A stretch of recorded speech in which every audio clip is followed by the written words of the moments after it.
Okay, so the questions that we are having.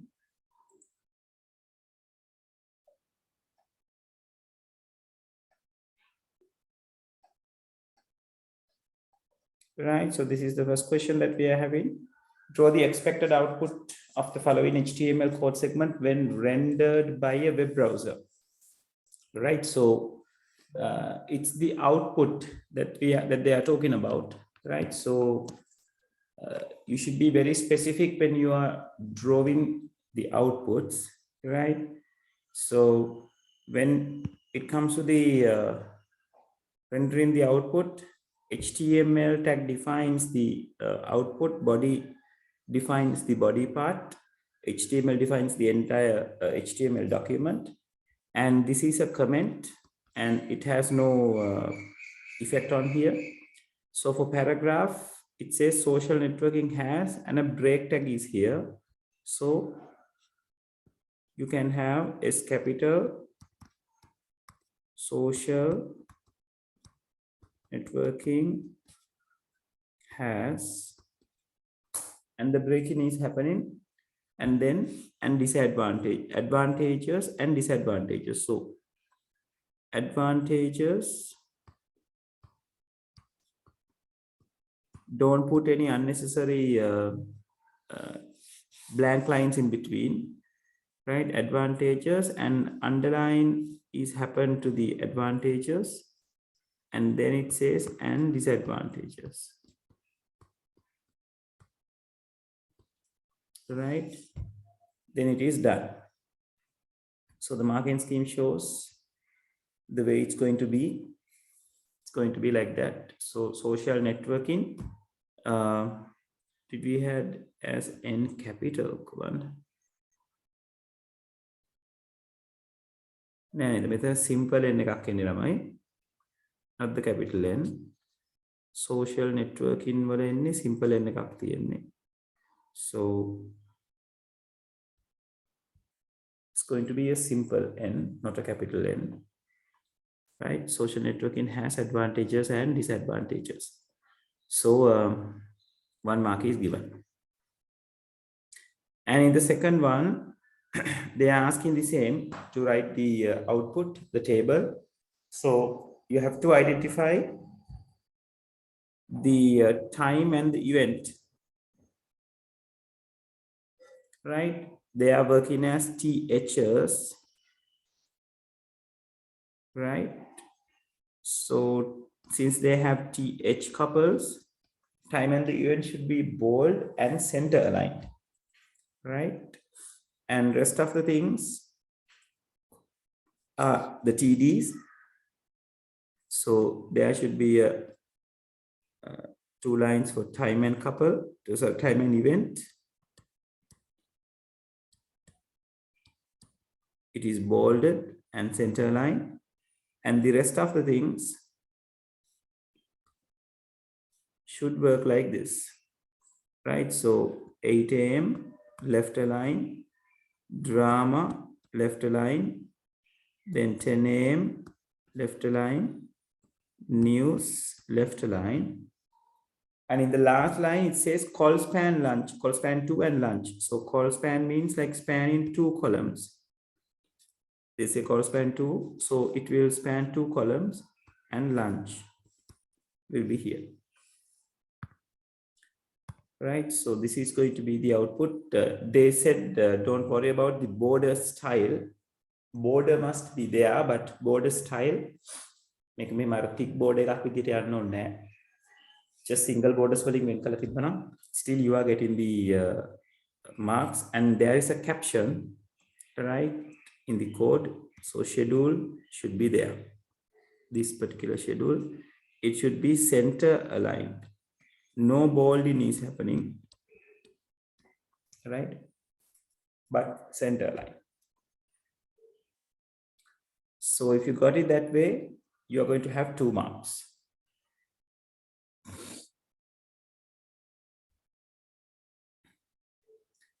And the next question that they are asking is, like, write 2 advantages of using external style sheet. Good morning. Good morning, Dilaga. පොඩි දෙයක් තියෙනවා ඔය time කියන එක ඔය කොටුවේ මැදට නේ set වෙන්නේ. ඔව් මේ කියන්නේ time and ඒක event මතක කියන නැහැ. එක කොටුවේ මැදට එන්න ඕනේ. ඒ දෙන center line වෙන්න ඕනේ දීලක. හරි සර්. කොවිදු මේක අවුලක් නැහැ මේ ඉන්ට අවුලක් තියෙනවා කොවිදු. ඔයා ඇඳලා තියෙන එකේ ගැටලුවක් තියෙනවා පුතේ. මොකද schedule කියන එකටත් ඔයා borders ඇඳලා තියෙනවානේ. ඒක නිසා ඒක වැරද්දි දාන්න පුළුවන්. time and event alignments එහෙම අවුලක් නැද්ද? alignment කියන්නේ පුතේ? ඒ කියන්නේ දැන් ඔය time event අර ඒවා මැදට එන්නද ඕනේ නැත්නම් center line ද නැත්නම් අර left line අර එහෙම? time event දෙන්න center line වෙන්න ඕනේ. මොකද ඒ දෙන th නේ. අනිත් ටික left line වෙන්න ඕනේ. හරි. right මොකද th එකක් එනවා කියලා කියන්නේ ඒගොල්ලෝ center line වෙනවා කියන එක. headers bold වෙලා center line වෙනවා. caption එකක් ආවොත් caption එකට දාලා තියෙන වචනේ center line වෙනවා bold වෙන්නේ නැහැ. ඊට පස්සේ tds වල තියනවා කියලා කියන්නේ left line. ඒකට ඔයාගේ 8 am 10 am drama news interval ඔය කියන කට්ටිය ඔක්කොම left line වෙන්න ඕනේ. එතනින් තමයි ඔයාට ලකුණු අඩු වෙන්නේ සහ මේ අර schedule එක වටේටත් ඔයා board එකක් ඇඳලා තියෙනවනේ. එතන ගැටලුවක් එනවා. හරි. Right. So the next question that they are asking is write 2 advantages of using external style sheet when creating a web page. Right. So you can have many advantages. They have given a few. Right. It is easy to keep one standard throughout the page. Less code lines to manage. Right. So or otherwise you can say modification in one place can be applied to a whole web page or multiple web pages. Or easy maintenance, right? කියලා තියෙන ටික ඔක්කොම එක point එකක් විදිහට ගන්න. right? less code lines to manage කියලා second point එක විදිහට easy maintenance කියලා ලියුවොත් it's not going to give you marks, right? So it will be considered as 1 point, right? So reduce code complexity, easy to understand, and efficiency as it reduces the code lines. Page will load quicker when the main CSS file has been cached. Right, so the things like that. If you got any alternative answers, just let me know. Right, so any two will give you 2 marks. Sir මේ external CS එක HTML code එකම ලියන්න නැති නිසා error එකක් තිබ්බොත් ඒක හොයන්න ලේසි කියන එක හරිද? error එකක් තිබ්බොත් ඒක හොයන්න ලේසි කියන එක ඒක පොඩ්ඩක් ගන්න අමාරුයි නේද දීලක. මොකද ඒ කියන්නේ දැන් error external එකේ error එකක් තිබ්බොත් ඒක හැම page එකකම පෙන්වන්න ගන්නවනේ. එතකොට දීලක error එකක් manage කරන්න ලේසි කියන point එක අපිට පොඩ්ඩක් ඔතනට අරගන්න බැරි වෙනවා. අර code එක separate වෙන නිසා මේ complexity අඩු වෙනවා කියන එක හරි. ඒ කියන්නේ code lines ගන්න අඩු වෙනවා ඒක වෙනවනේ තියෙන්නේ. එතකොට ඔයාලට complex code එකක් එන්නේ නැහැ. but error handling කියන පැත්තට යන්න ගියොත් ඒක ගැටලුවක් වෙනවා දීලක. ඒකට ලකුණු දෙන එකක් නැහැ. හරි sir. right. Okay, and the second part is asking consider the following HTML elements required the style as given in the table. Write an external style sheet in the most efficient way to fulfill the above requirements using only CSS group selector concept. So they say in group selector concept. So group selector concept means you are going to use more than one element or more than one selector with a CSS rule, right? So how we are going to make it, how we are going to recognize these things first. So if you think about, if you look into the table that they have given, so for paragraph, you have color and red and as well as font family calibri. So for H1, again, color red is there, font family calibri is there. For H2, color red is there, font family, Calibri is there. Right? So by considering those things which are common to everyone, we can write the CSS like P, H1, H2, opening a curly brace, color, colon, red, semicolon, and font family, font dash family. Everything should be in simple, colon, Calibri, semicolon. So this can be a one particular CSS, right? And now these things, text align justified and text align justified is for P and H2. So we can write the same thing in that manner. So P, H2, open curly brace, text align, colon, justify, semicolon. Right? So that is going to be the answer. Right? So how they have given the marks. So right in the very first one, P, H1, H2 thing, they have given 1 mark. And for P, H2 thing, they have given you 1 mark again.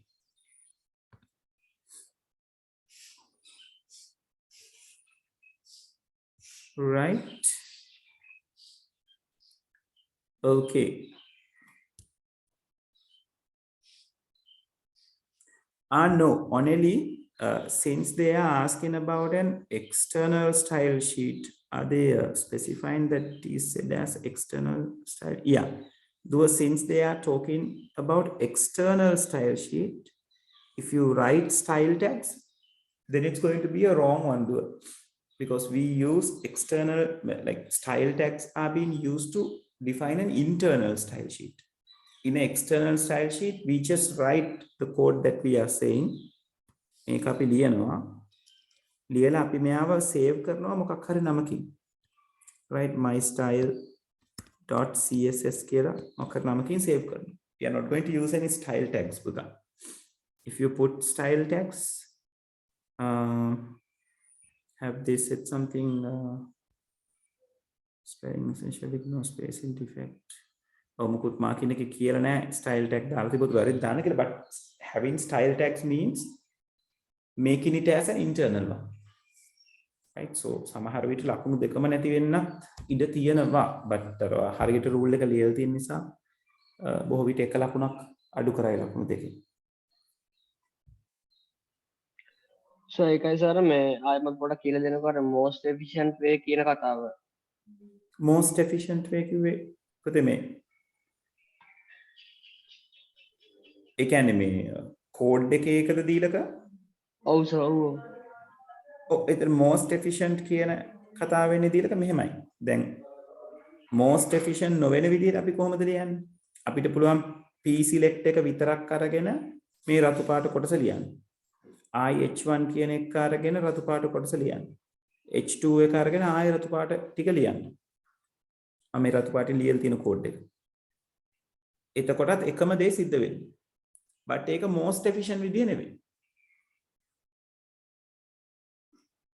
තේරුණාද දිලක? most efficient කියලා කියන්නේ code lines ප්‍රමාණය අඩු කරන්න කියන එකනේ. හරි sir. clear දිලක? එතකොට මේ තුන් දෙනෙක් වෙන වෙනම ලියනවා වෙනුවට මේ තුන් දෙනාව කමා දාලා group කරලා එතකොට පේලි 6ක් තියෙනක පේලි 2කට අපි අඩු කරගන්නවා. right, ඒකයි most efficient කියලා කියන්නේ. right, දැන් තව කෙනෙකුට ඕන ලියන්න පුළුවන් p tag එකත් එක්ක color colon red font family colon calibri කියලා ලියලා p select එකත් එක්ක h1, h2 කියන එක යන්නත් පුළුවන්. ආයි වෙනම අරගෙන color colon red font family colon calibri කියලා.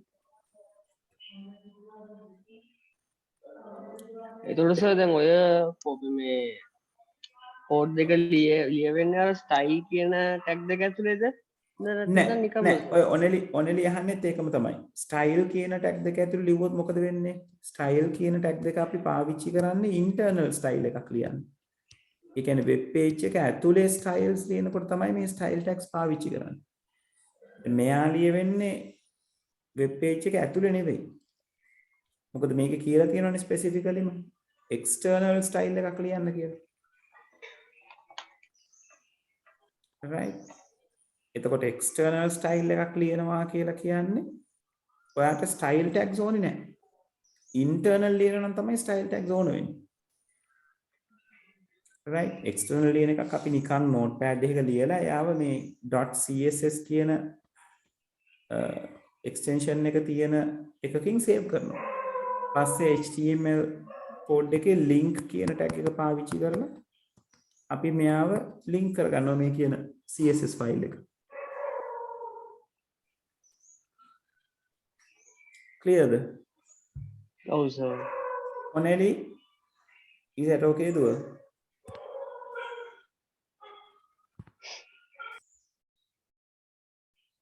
Right. Okay. So then the PHP part. The following PHP code is intended to add data into name and class fields of the table student in MySQL database called school_db. Username and the password to log in to school_db and admin and !2t star respectively. Complete the PHP code segment by filling the blanks. So when we are like sending data to the other end via a PHP, first we have to create a connection. So this is where we are creating the connection. So when we are creating the connection, we need this some particular variable $conmain නොන කියලා එකක් නෑ. ඒක $c කියලා දැම්මත් it's the connection. $x කියලා දැම්මත් it's a connection. Right? And this new word is compulsory. MySQL I is compulsory. And you should have the server name. This is the server name. Then you should have what? The username and the password. And finally, it's going to be the database name. Right? So it should be on that order. Right? So the username, what they are using is admin. Password is !2t star. So within inverted commas, admin should be there. And within single quotes again, !2t star should be there. And finally, you have to say the name of the database. So again, in between single quotes, school_db should be there. Right? And then this part, these two lines is determining whether connection has created successfully or not. If it creates successfully, this part is not going to happen. Right? If you execute when if there is an error. Right?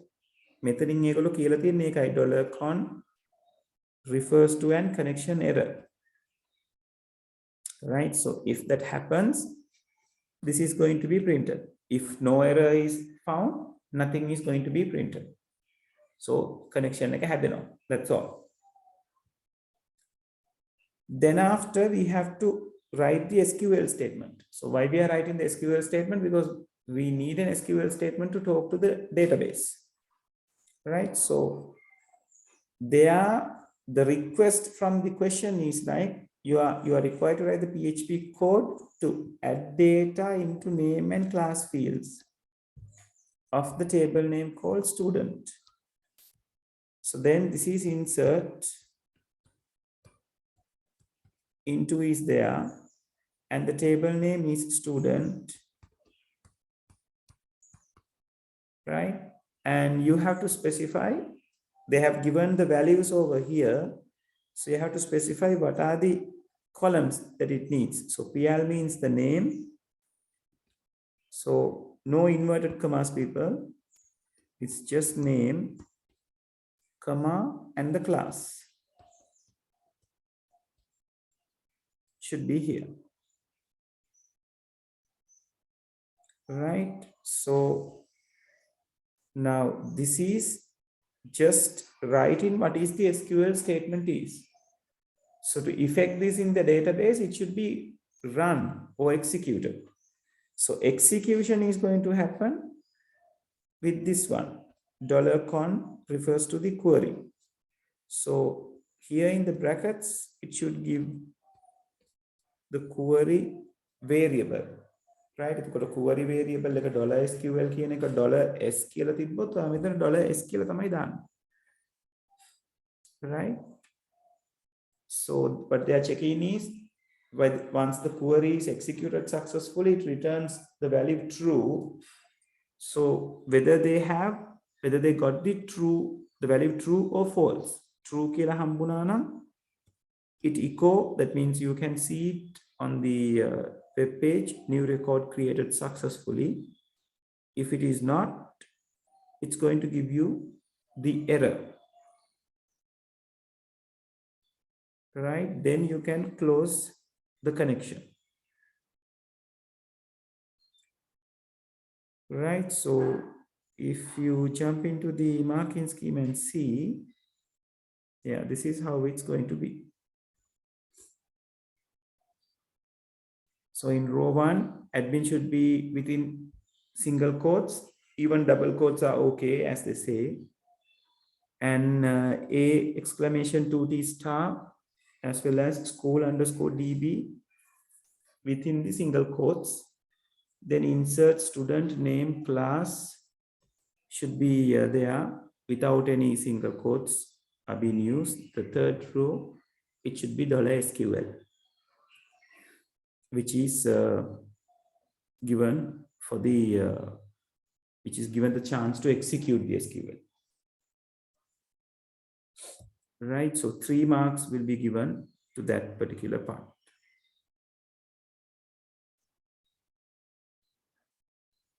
Okay. Right, so see how much you got out of 10. That's the end of the first question. And we are going to move to the second one.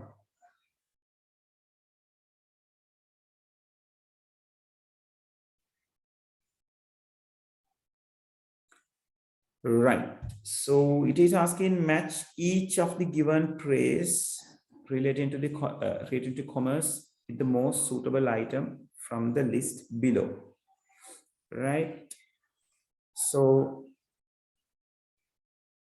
what they're asking is a place where buyers and sellers interact physically for exchanging goods and services for a price. So if they are interacting physically, it's the traditional marketplace. Right? So this is the answer for Roman number 1. So it says these are usually prohibited to be sold or purchased through e-commerce systems. So the harmful explosives are the one that we can find it from the list, which is suiting for this. So this is the second answer. And user pay a regular fee to have full access to a website of a business. So it's going to be a subscription, right? So users pay a regular fee to have full access to a website for a business. So then subscription as a revenue model. This is the third one. A subset of e-commerce that involves using social media to assist in the online buying and selling of product and services. This specify the e-commerce that involves in social media, right? So it is something called social commerce. ඒක තමයි එතන ටිකක් alien විදිහට ඕගලන්ට හම්බෙන දේ. But with the social media, we can figure that out. And the fifth one says facilitates a payment transaction by a transfer of information between e-commerce application and the backend financial service provider through secure means. It's going to be the payment gateway, right? Yeah, where's the payment gateway? It is over here.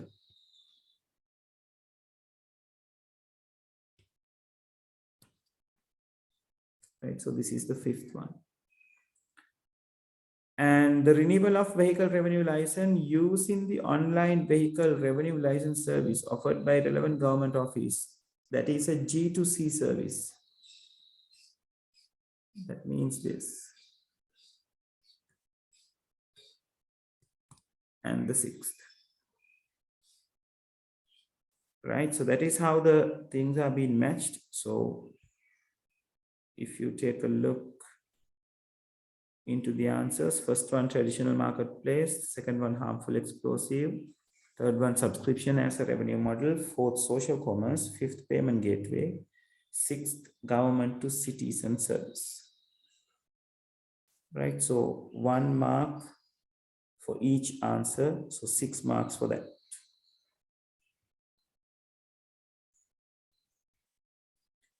Right, and the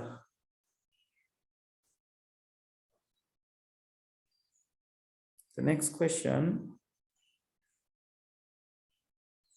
Consider the following Python program. Write the output of the program if the inputs are 4, 6, 3, 2, 8, -1. So we have to hand trace this and see, right? Or we can understand what the program says and go for the answer correctly directly, but it's better you hand trace it.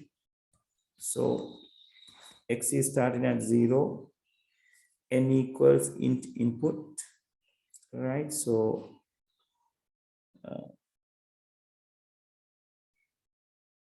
the input is going to be 4, 6, 3, 2, 8, -1. And yes, they haven't specified whether these things are given one at a time.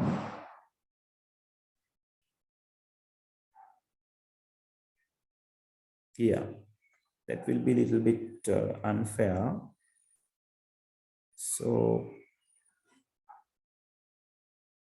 yeah, but accordingly, we have to think it is given one at a time. So n is given.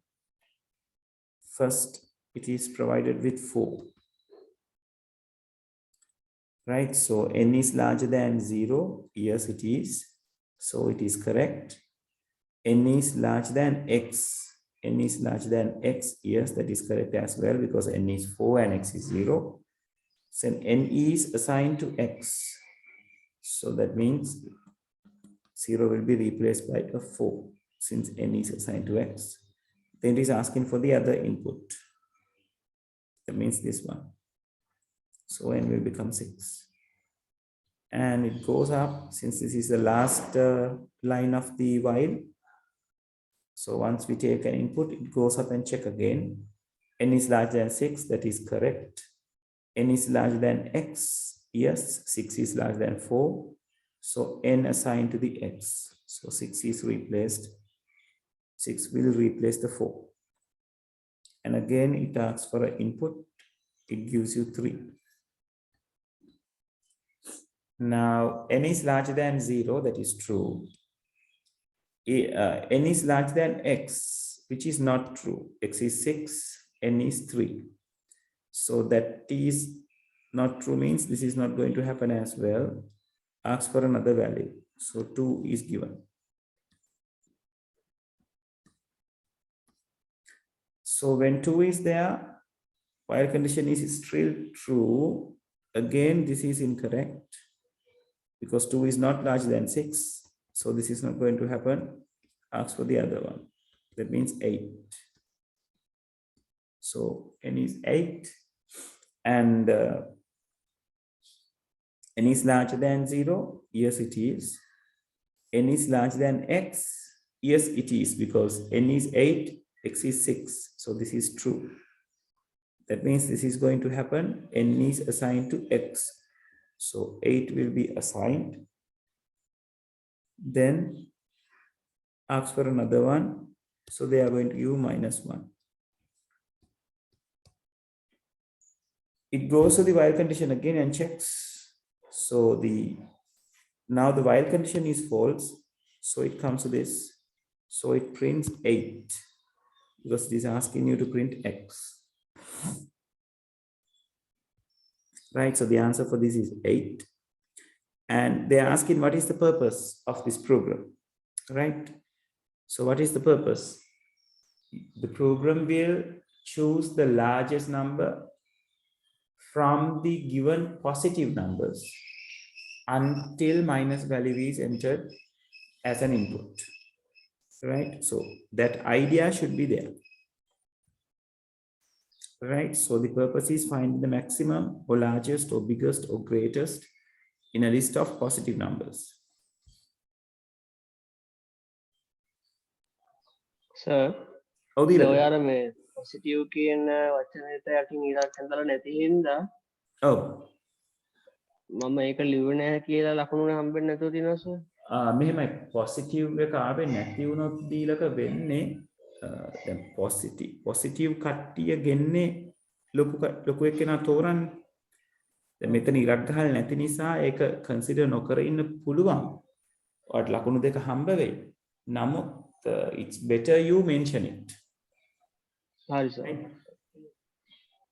මොකද the minus එකක් දීපු ගමන් නැත්නම් even 0 දුන්නා program එක නතර වෙනවා. right? එතකොට ලොකු එක්කෙනා තේරෙන්නේ දීපු positive numbers list එකෙන් ලොකු එක්කෙනා තමයි හම්බ වෙන්නේ. right? දැන් ඔතන මේ positive එක ලොකුවට මේ ගැටලුවක් නොවෙන්නේ ඔයා දෙන values වලින් කොහොමත් ලොකු එක්කෙනා positive එක්කෙනෙක් නේ හම්බෙන්නේ. negative එක්කෙනෙක් හම්බෙන්නේ නැහැ. ඔව් සර්. right? ඒක නිසා අවුලක් නැහැ. නමුත් it's better you careful. right?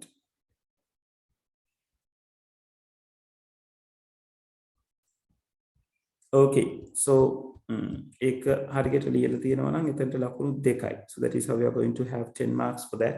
දැන් Python කියන එක ඔය විදිහට structure එකේ පොඩ අහනවා ළමයි.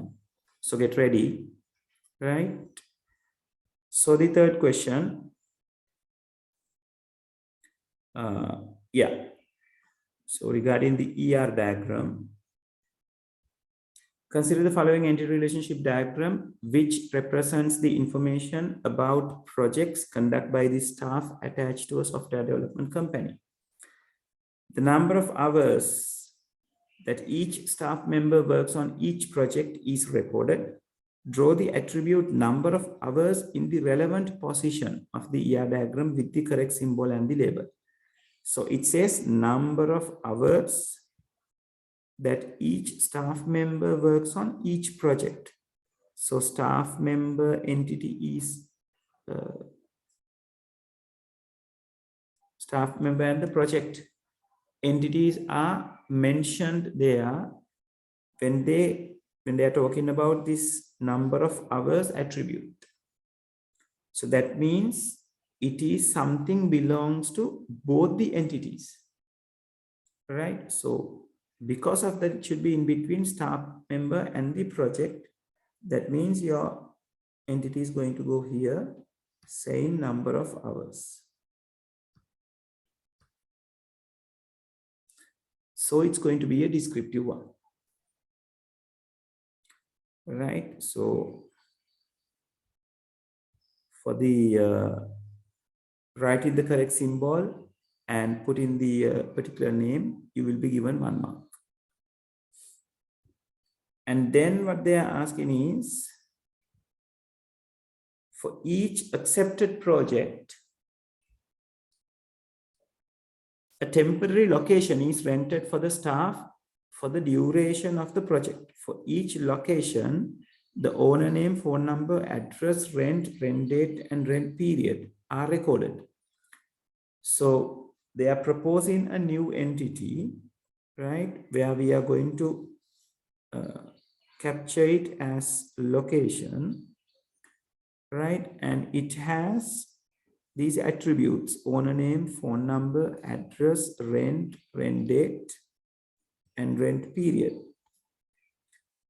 And here they are talking about how the relationship in between these two. One project has only one location. a rented location is used by only one project, right? So one project is having one location and one location is used for only one project. So it's going to be one-to-one relationship, right? And here something important is said. When a certain project is completed, the location rented for the project will be released and handed over to the owner. So that means the location will be taken out once the project is done. That means when the project is, when a project is not there, there won't be a location for that, right? So that means it is a weak entity, right? So because the location depends on the project. When project is gone, location is gone. So you have to draw the diagram accordingly, right? So they have shown you the diagram and they are asking us to draw the diagram with the given square. So the relationship should have two lines to indicate it's a weak relationship, and the location entity should have two lines to indicate a weak entity, and owner name, phone number, address, rented date, rented period, those things can be there. So the cardinality should be marked as 1-to-1, right? So these things should be presented, right? So they have given 1 mark for the location with correct symbols, and another 1 mark is given to the relationship with the correct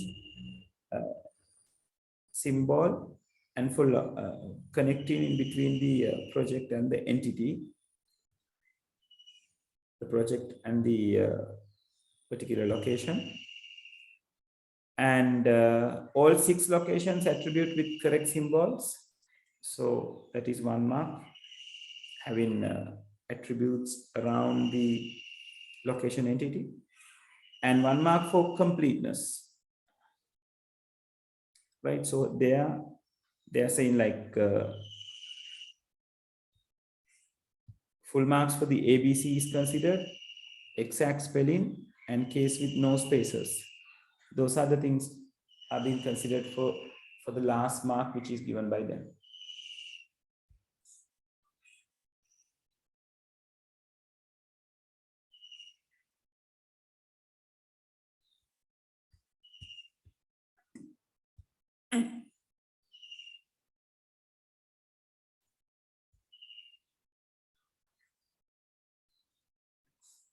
Yeah. So that is how it went.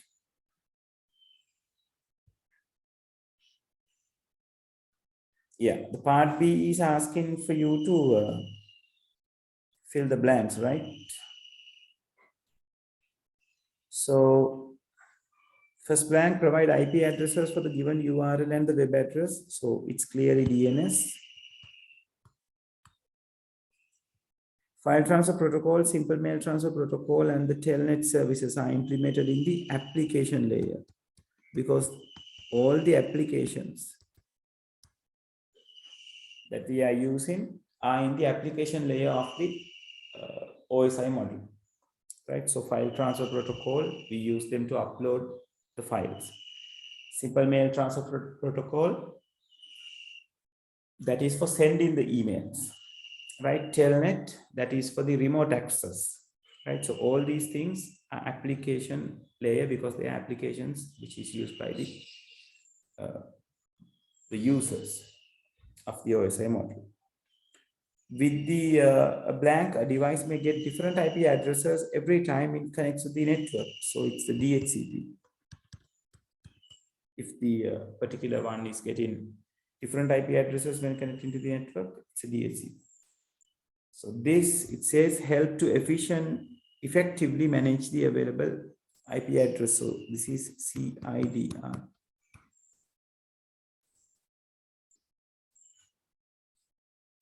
Right, and the 5th one, in data transmission, for the process of error detection, a parity bit.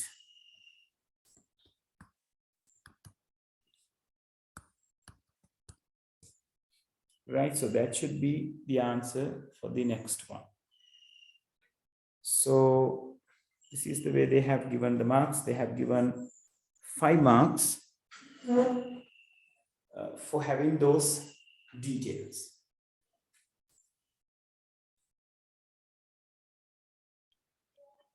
Sir මේකේ අර අන්තිම දෙක CIDR එකයි parity bit එකයි චුට්ටක් විස්තර කරන්න. දීලක CIDR එක ගැන නම් idea එකක් තියෙනවනේ. CIDR එක මතකනේ අපි අර ස්ලෑෂ් දාලා ලියන එකනේ. ස්ලෑෂ් දාලා ලියන එකනේ. එතකොට ඒකෙන් තමයි අපිට net id bits ගානයි host id bits ගානයි හොයාගෙන range එක හොයාගෙන මොනවද දෙන්න පුළුවන් IP address කියලා හොයාගන්න ඒකට උදව් කරන්නේ. right, එතකොට ඒ calculation එක කරන්න උදව් කරන එක්කෙනෙක් තමයි CIDR එක කියලා කියන්නේ. පැහැදිලිද ඒක? ඔව් සර්. parity bit එකේ තියෙන්නේ අපි සාමාන්‍යයෙන් communicate කරන message එකට parity bit එකක් add කරනවා. ඒ message එකේ තියෙන number of ones ගාන receiving side එකේදී වෙනස් වෙනවාද කියලා බලන්න. right, එතකොට ඒකේ parity bit එක add කරන ක්‍රම දෙකක් තියෙනවා. එකක් තමයි odd parity bit කියන method එක පාවිච්චි කරලා අනිත් එක even parity bit කියන method එක පාවිච්චි කරලා. right, එතකොට odd parity bit එකේ කරන්නේ send කරන message එකේ තියෙන ones ගාන odd number එකක් වෙන්නේ. number of ones equals to odd number වෙන විදිහට parity bit එක add කරනවා. add කරලා send කරලා බලනවා ඒ parity එක හරියට send වුණාද. ඒ කියන්නේ උදාහරණයක් විදිහට මේ 1 0 0 1 කියන කෙනා odd parity එකෙන් send කරනවා නම් අපි parity bit එක විදිහට එකක් stream එකේ අගට එකතු කරනවා. එකතු කර බලනවා මෙයා receiving end එකේදී receive වෙන්නේ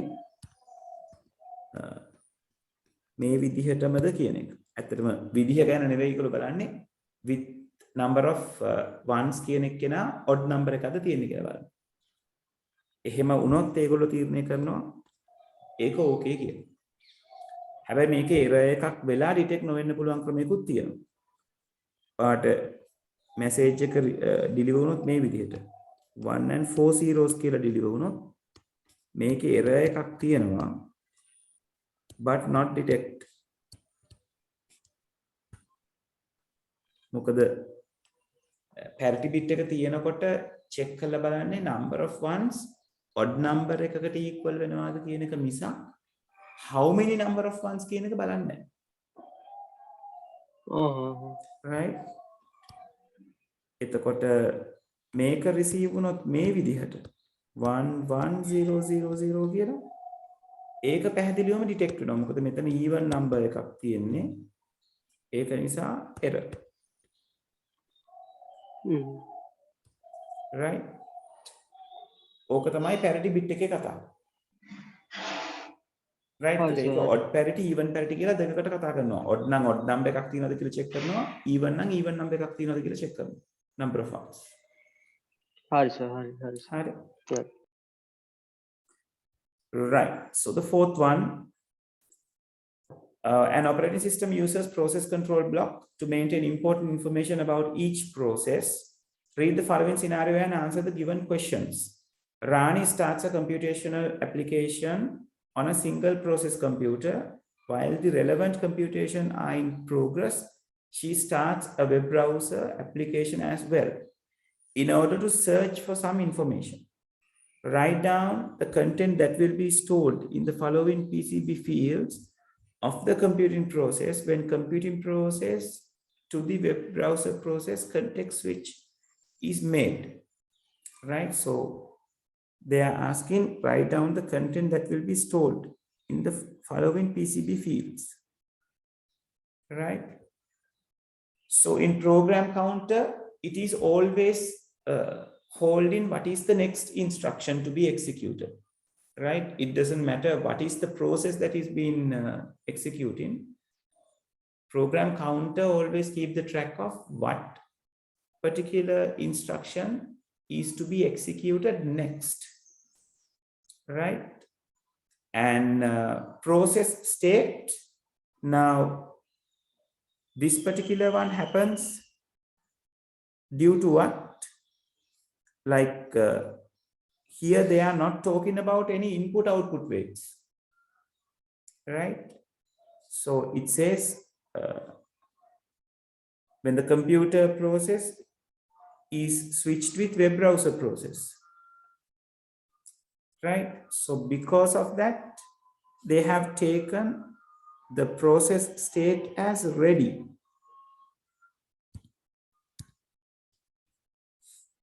Right? And if you go through the answers, those are the things that they have given. Address of the next instruction to be executed in the program counter. In the as the process state, it is as ready. If the scenario is explaining some particular scenario where that the calculation process is going to be wait until some resource are being reached, so it's not the ready state that it is going to have, it is the block state. The input output වලට හරි මොනවාට හරි නතර වෙලා ඉන්නවා කියලා තිබුණා නම් එතකොට move වෙන්නේ block state එකට, right? Waiting state එකට move වෙන්නේ නැහැ.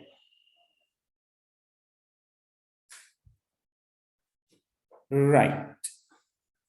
So the part B, it is asking what is meant by contiguous file space allocation.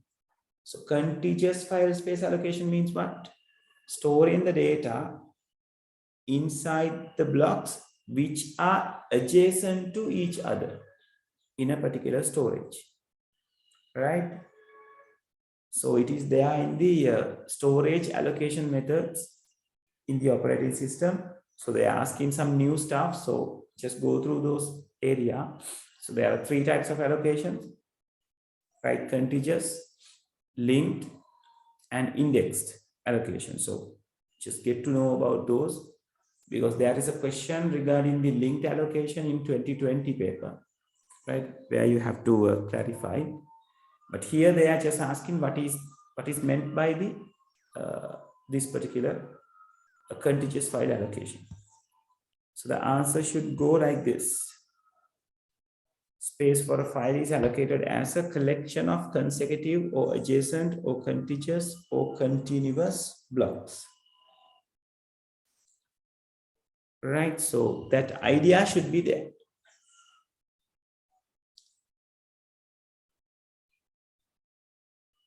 Okay, so the B part, the second part. They're asking any disadvantages, right? Write down one drawback of contiguous file space allocation. So contiguous space allocation happens in the adjacent blocks, right? If these are the blocks, let's say this is a one particular file, and this is another particular file, and this is another particular file that is being stored. So there are 2 blocks which are free but in different places. So if the block size is, let's say, 1 kilobyte, your free space is shown as 2 kilobytes, but you won't be able to store 2 kilobyte file because these things are not adjacent, right? So that is called external fragmentation. So external fragmentation can happen, one disadvantage, right? And you can't grow this red color file anymore because it doesn't have any adjacent ones, right? So then after it will meet the other block, which is occupied by another particular program, right? So those kind of reasons can be given. So extending the file size is difficult, may result in fragmentation or external fragmentation. So you have to use defragmentation to take those empty blocks together.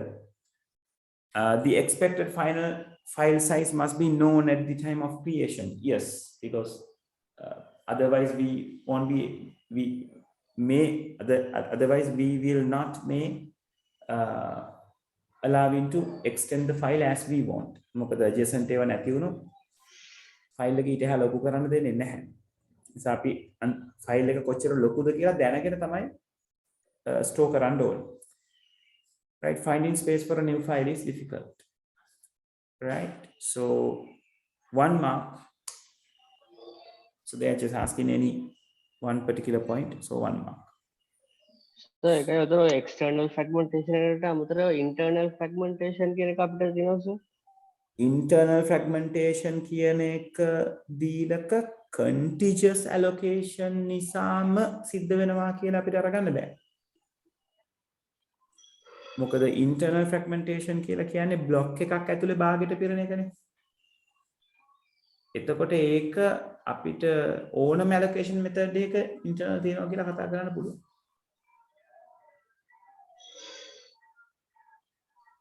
තේරුණාද? එතකොට internal එකක් internal fragmentation වෙන්නේ ඒත් මේ විදිහටම තමයි නේ.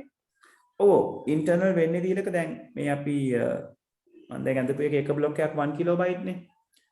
ඔයාට හිතන්නකො 1.5 kilobyte file එකක් fill කරන්න තිබ්බා කියලා. එතකොට එක block එකකුයි block එකෙන් භාගයකුයි ඉනි පිරෙන්නේ. ඔව්. ඒතර ඉතිරි භාගය වෙන කාටවත් පාවිච්චි කරන්න බෑ. ඒ file එකටම හැරෙන්න. මොකද ඒ file එකේ දේවල් නේ block එකේ එක භාගයක් පිරලා තියෙන්නේ. එතකොට ඉතිරි භාගය කාටවත් පාවිච්චි කරන්නත් බෑ. අර file එක grow වෙන්නේ නැත්නම් ඒ භාගේ ඒ විදිහටම තියෙනවා. ඒක අපතේ යමක්. ඒක තමයි internal fragmentation කියලා කතා කරන්නේ. Clear? එතකොට සර් දැන් ආයි පොඩි අවුලක් ගියා මේ external එක internal එකයි මම එකම එක වගේ කියලා හිතන්නේ. external කියන්නේ මෙයාටනේ දීලා මේ ඉන්නේ external fragmentation. internal fragmentation වෙන්නේ මේකෙන් භාගයක් පිරලා තිබ්බොත් හිතන්නකෝ දැන් මේ කළු පාට area එක පිරලා කියලා. ඒතර block එකක් ඇතුළේ පිරලා නැතිව ඇති වෙන හිස් කොටස් තමයි වාට internal fragmentation දෙන්නේ. මේ block splitting එළියේ මේ විදිහට ඉතිරි වෙලා තියෙන එක තමයි external fragmentation කියන්නේ.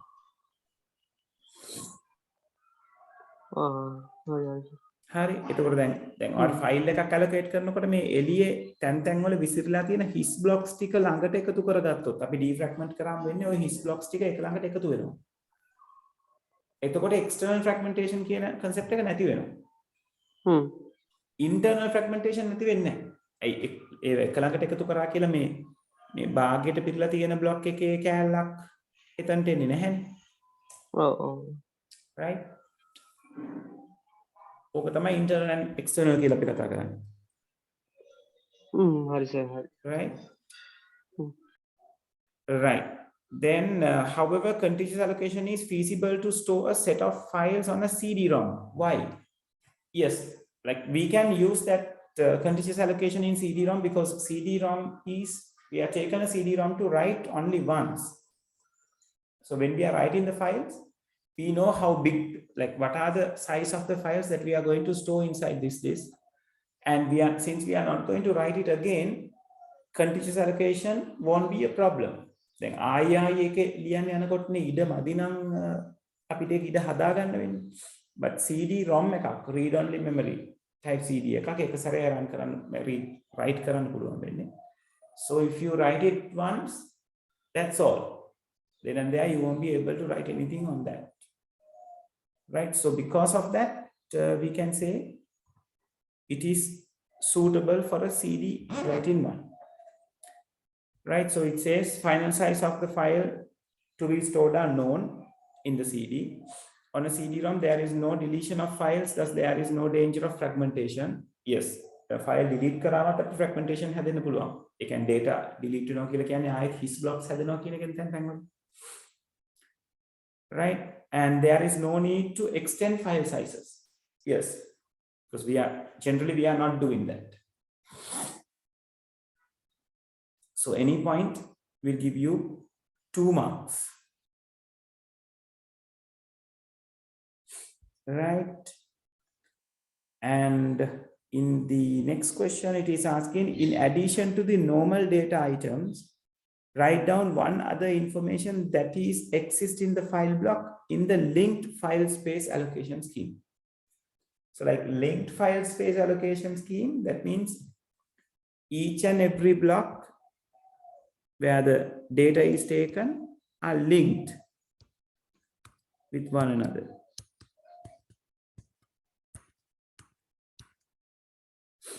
Right, so in linked allocation, you can start it from any point, then you can go for another one, then you can go for another one. Right, so if I name this block as 0, 1, 2, this is as 3, 4, 5, this is as 6, 7, 8. So end of each and every block, they have a small record saying which blocks to be moved again as the next one. What is the next block? The detail about what is the next block. So when it reaches the third one has the next block is 7. In the last block, they are using some particular method to indicate the file is end from this particular point. Right? 7 වෙනි එකේ ඊළඟට යන block එකක් ගැන කියලා නැහැ. මොකද 7න් පස්සේ යන්න තැනක් නැහැනේ. ඒක නිසා එතනින් ෆයිල් එක ඉවරයි කියලා ඉන්ඩිකේට් කරන්න විදිහක් ඒගොල්ලෝ පාවිච්චි කරගන්නවා. Right, so according to the answers, so you can say address of the next block or a next block number, end of file marker, that is also can be taken as a correct one because end of file marker is there at the very last block and pointer to the next block. Right, so any particular answer which indicates this kind of thing is going to give you a 1 mark.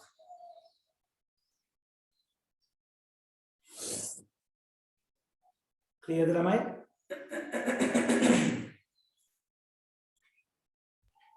So ඒක පොඩ්ඩක් ආයෙ කියලා දෙන්න. Index එකද දීලක? ඔව් sir. Index එකේ දීලක වෙන්නේ file එක පටන් ගන්න බ්ලොක් එකක් තියෙනවා. ඒ පටන් ගන්න බ්ලොක් එකේදී දැන් මේක පටන් ගන්න එක කියන බ්ලොක් එකෙන්නේ. එක කියන බ්ලොක් එකේ මේ ෆයිල් එක පටන් ගන්නවා.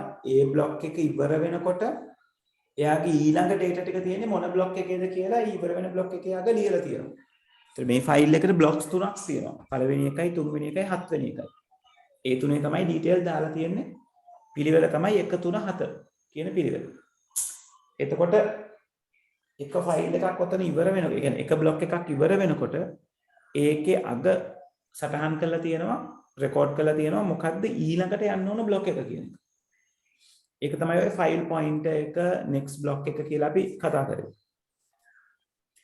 එතකොට එක කියන එක ඉවර වෙන තැන ඊළඟට යන්න ඕන බ්ලොක් එක මොකක්ද කියලා කියලා තියෙනවා. 3 බ්ලොක් එක ඉවර වෙනකොට 7ට නම් යන්න ඕනේ 7 කියන එක කියලා තියෙනවා. 7 වෙනි බ්ලොක් එක නම් අන්තිම බ්ලොක් එක. 7 වෙනි බ්ලොක් එකේ අග කියන්න බැහැනේ ඊළඟට මොන එකටද යන්නේ කියලා. ඒක අන්තිම බ්ලොක් එක නම්. ඒකේ කියලා තියෙනවා මෙයා තමයි අන්තිම බ්ලොක් එක කියන එක ඉන්ඩිකේට් කරලා තියෙනවා. තේරුණාද? ඔව්. right, එතකොට ඔයා ඉස්සරහට ආයි ෆයිල් එක මෙයා grow වුණොත් දැන් හිතන්නකෝ මේ ෆයිල් එක සේව් කරලා තියලා මේක word ෆයිල් එකක් නම් සේව් කරලා තියලා word ෆයිල් එක ඕපන් කරලා තව data එකතු කරා කියලා. එතකොට තව block එකක් ඕන වෙනවනේ අලුත් data ටික දාගන්න. එතකොට අපි හිතමු 7න් 6ට යන්න තියෙනවා කියලා. එතකොට 7 වෙනි ෆයිල් එකේ තියෙන රෙකෝඩ් එක චේන්ජ් වෙනවා. ඊළඟට move වෙන්න තියෙන්නේ 6 වෙනි එකට කියන එක. 6 වෙනි ෆයිල් එකේ අග රෙකෝඩ් වෙනවා මෙයා තමයි අන්තිම බ්ලොක් එක. හරි සර්. ඔව්. Right. Okay. The C part. අපි මේක කලිනුත් එක සැරයක් කතා කරලා තියෙනවා. නමුත් මෙතන පොඩ්ඩක් මේක ක්ලියර් කරගමු. දැන් මේ ටයිප් එකකින්ම තමයි ඉස්සරහා පේපර් එකේ 2020 එකේ ප්‍රශ්න තියෙන්නේ. Right? So assume that a 32 kilobyte program is run on a computer having 32 kilobyte physical memory. So the size of the program is 32 kilobyte. That means the logical memory size is going to be also 32 kilobytes. Logical memory size. And this 32 kilobyte, this is the physical memory size. Right? It's got a logical memory ekama size එක, physical memory එකත් ekama size එක. Right? And it says page size of the system is 4 KB. Right? So the page size means 4 KB means inside the logical memory. So if we think the logical memory is like this, size of a page is 4 KB. So we, like it says, this particular one is big as 32 KB, right? So that 32 KB, if it is 32 KB, if the page size is 4 KB, we can clearly say there are 8 pages. I 32 KB had 4 KB attack on, right? Echo is sketch and the book, right? So, and again, if the page size is 4 KB, size of a frame is also 4 KB. මොකද page size එකයි frame size එකයි දෙකම එක size. නැත්නම් අපිට බැහැ logical memory එකේ තියෙන page එක to put inside the physical memory. Right? So this also defines the frame size as well.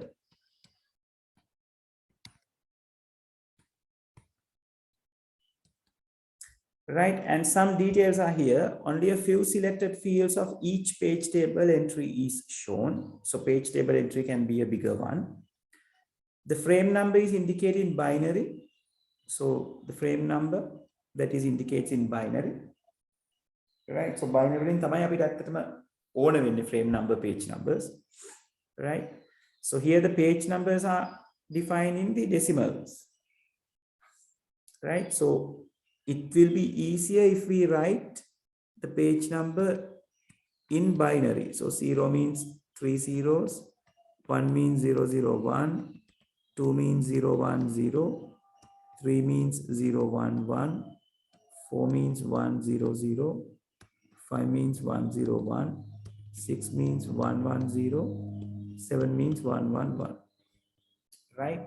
It will be much easier then. And the third point says the virtual address on page 0, right? Pages is 0 to 7.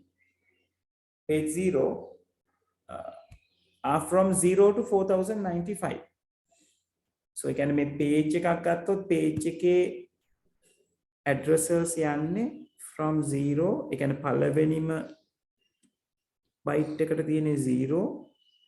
අන්තිම bite එකට තියෙන්නේ 4095. ඉතින් ඒක හරිම logical නේ. මොකද page එකේ size එක 4 kilobyte කියලා තියෙනවා. 4 kilobyte කියලා කියන්නේ එයා ඇතුලේ byte ගත්තොත් තියෙනවා 4 into 1024.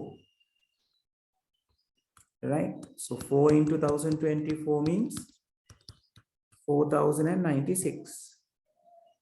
එතකොට 4096 වලට addresses දීලා තියෙනවා 0th page again from 0 to 4095. ඒ කියන්නේ අර byte එකෙන් byte එක address කරාම පළවෙනි byte එකට 0 කියලා ලියුවම 4096 byte එකට ලියවෙන්නේ 4095 කියලා. මොකද බිංදුවෙන් පටන් ගන්න. Right? So in the second page it says it starts from 4096. නේද? Second page එකේ පළවෙනි එක්කෙනා 4096. අන්තිම එක්කෙනා 8191. Right? ඒ කියන්නේ ආයෙත් සැරයක් 4096ක් count වෙනවා මෙතන. 4KB මනේ size එක වෙන්නේ. Right? So මෙයා 4096. මෙයා 8121. 91. දැන් ඔය විදිහටම අපිට third page එක ගැන කියන්නත් පුළුවන්. third page එකේ first block එක වෙන්නේ එහෙනම්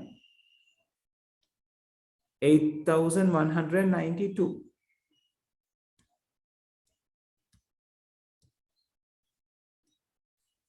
right, last block එක වෙන්නේ මේ 8192කට 4095ක් එකතු කරා නම් හරි. එතකොට එනවා මෙතන 7යි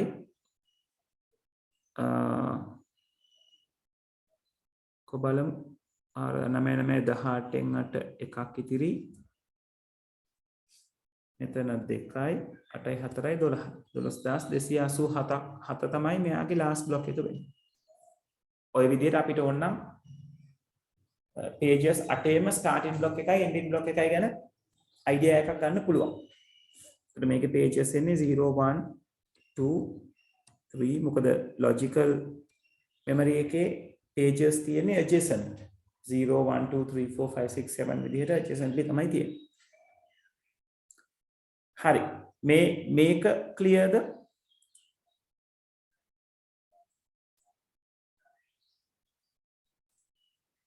ඔවුලමයි? right.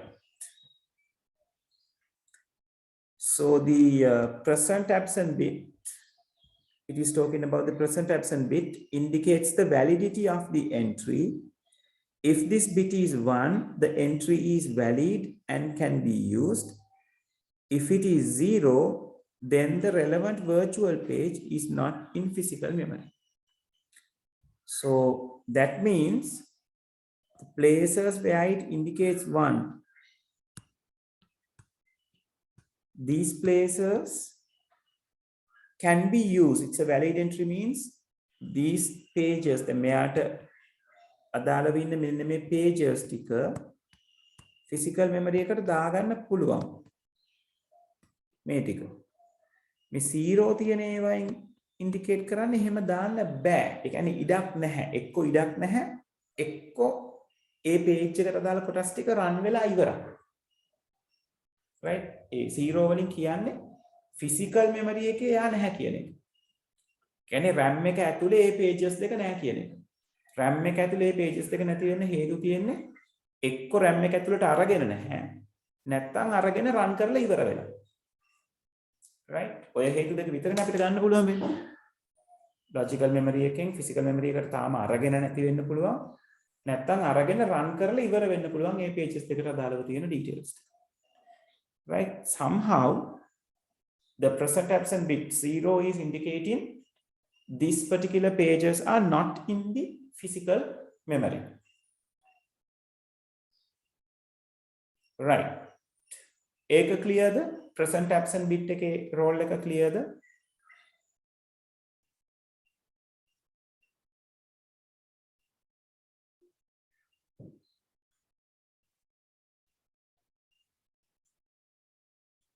yes tamai right. Okay. Then the question is there. So the first question is, assume this program requires accessing virtual address 8200. To which physical address will it get transformed to? එතකොට 8200 කියන virtual address එක. It is there. So they are asking to which address this is going to convert into. Now, if we look into the sketch, we can understand that the 8200 block or the byte should be in this range. They can second page එකේ තමයි එන්නේ. එයාව frame එකට දානකොට මොන විදිහටද change වෙන්නේ කියලා යහන්නේ. Now we know when mapping is happening, the page address part or the page number part will be taken out from the logical address and frame number part will be fixed. Right? Offset එක change වෙන්නේ නැහැ. So to figure out what is the page address and the what do you mean by the offset, we have to extract the 8200. මොකද 8200 කියලා කියන්නේ decimal value එකක්. එයාගෙන් indicate වෙන binary value එක කොහොමද කියලා බලන්න ඕනේ. ඒ බැලුවම තමයි අපිට indicate කරගන්න පුළුවන් වෙන්නේ what is the portion of the page number and what is the portion of the offset කියන එක. Right? දැන් මෙතන ඔයගොල්ලෝ අමාරුයි වටන දෙයක් තියෙනවා. ඒ තමයි ඔයා මුලින් figure out කරගත්තේ නැති වුණොත් logical address එක කොච්චර ලොකුයිද කියලා ඔයා අමාරුයි වටෙන්න පුළුවන් තරම් තියෙනවා. Right? So how we are going to determine how big the logical address is? We can use the logical memory capacity to do that. Logical memory capacity is there, 32 kilobyte. Right? So what we can do is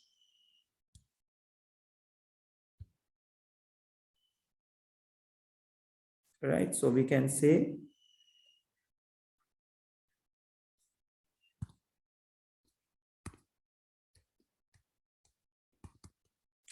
logical memory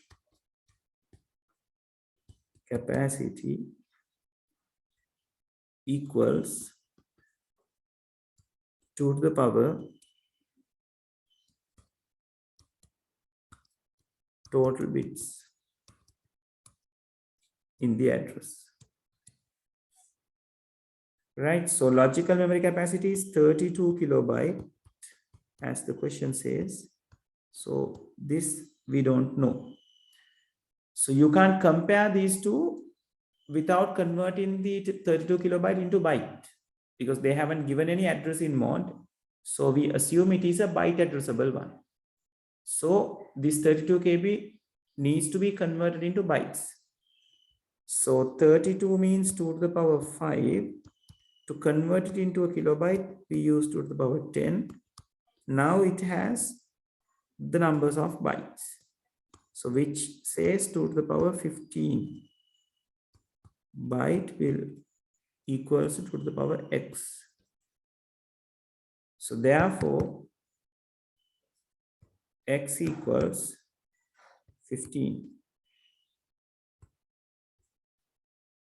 Right? Now we know the address is 15-bit long. Right? So you have to create 8200 with the help of all 15 bits. Right? So let's see how the 8200 is made. That's the virtual address that we need to map. So for this, we can use the place values, or you can divide the 8200 by 2 and figure out what's the number is. I'm going to take the place values. Right, so I need 1, 2, 4, 8, 16, 32, 64, 128, 256, 512, 1024, 2048, 4096, 8192. The මෙතනට වෙනකන් ආවම 8200 හදාගන්න පුළුවන්. It's very easy. There will be 1 for 8192 and we need another 8. So once we place these zeros over here, that will give us the value 8200. The problem is monkey එකයි මේ ඔයගොල්ලෝ අර logical memory address එක කොච්චර ලොකුද කියලා දන්නේ නැතුව නිකන් 8200 extract කරොත් අහු වෙනවා කියලා. Look at the number of bits over here.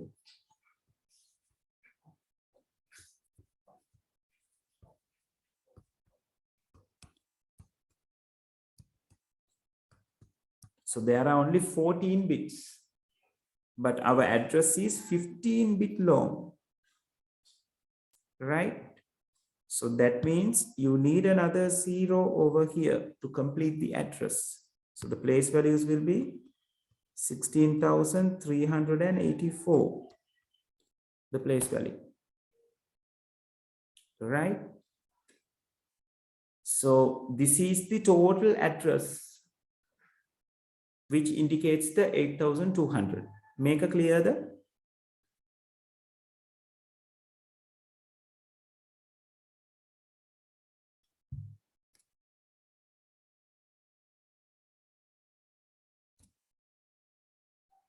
Right.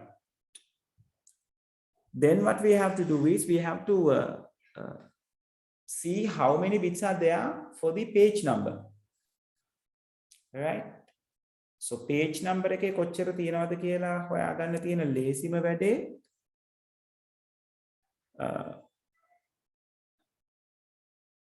ළමයි විනාඩියක් දෙන්න.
Right. හරි. ඊළඟට අපිට කරන්න තියෙන්නේ we have to figure out how many bits are there for the page number.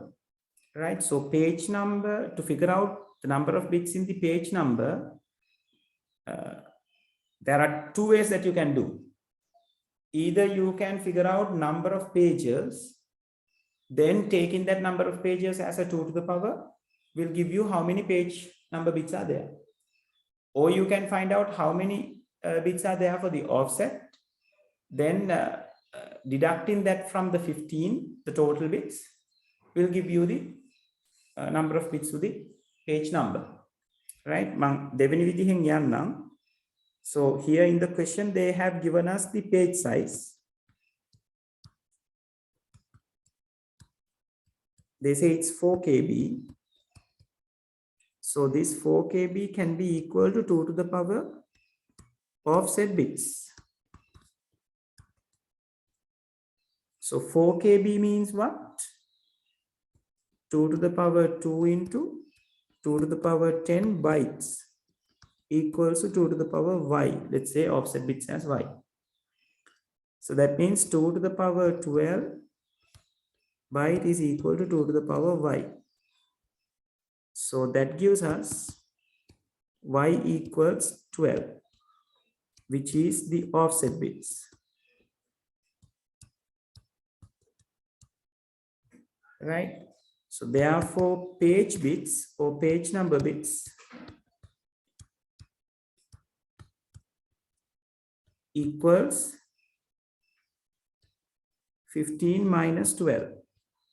That means 3. Right? So 15 means what? The total bits in the page, in the address. Total bits in the address. And 12 means the offset bits. Right? So this gives the page number bits. Right? So from the above address, what we can find is the first 3 bits indicate the page. The rest of the things will indicate the offset, right? So now what you have to do is, when 8200 are there to be mapped into the physical address, this page number part should be replaced from the corresponding address of the frame number, right? Then ඕගලන්ට අර වගු ඕන වෙනවා. නැත්නම් page table එක ඕන වෙනවා. So the page number is 010. So 010 page number එක දෙන්නේ මෙන්න මෙතනින්. මේ තියෙන්නේ 2. indicate කරන්නේ 010. So එයාව ගැලවිලා එයාට ගැට ගහන්නේ කවුද? මෙන්න මෙයා. ආයෙත් සැරයක් 010ම තමයි table එකේ තියෙන්නේ. කියන්නේ 010 කියන page number එක වෙනුවට 010 කියන frame number එක fix වෙනවා. ඉතින් address එකේ decimal value එක it's not going to change. Right? So that is why the physical address is also going to be 8200, because the pattern which replaces the page number is same as the pattern of the page number. Clear the lamai?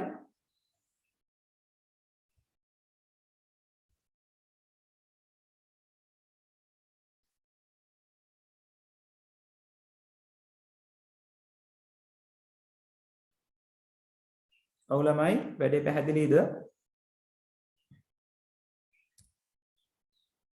Right. Okay.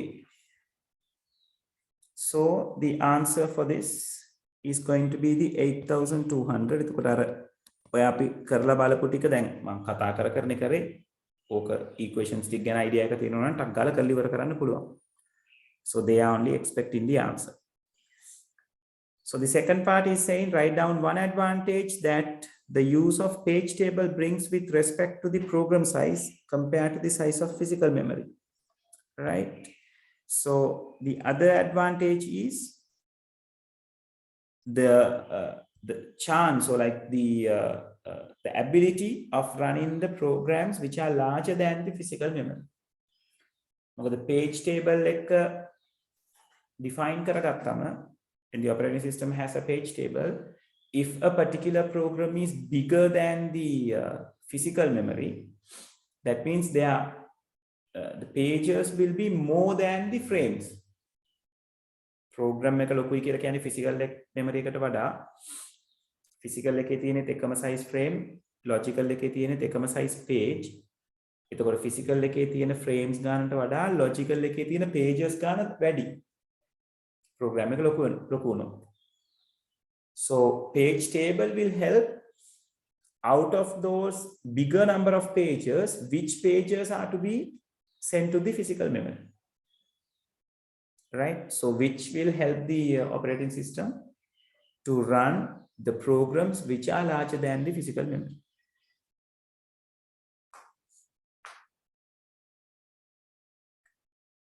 Right, and the last one, they're asking about the present absent bit. Give one reason as to why a particular page of a process could be absent in physical memory. So as we talked, the page would not have been accessed before, or that page would have got evicted or removed or expelled from the physical memory. Physical memory that part is done. Right? So if any of the points are given, 1 mark is given to you.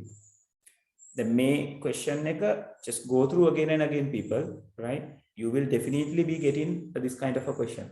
2020 වලක් තියෙනවා. A panel එකමයි answer හදන්නේ. So you are going to have that. Right? Okay, so that's the end of the structured paper. So see how much you got out of 40. And here comes the part B.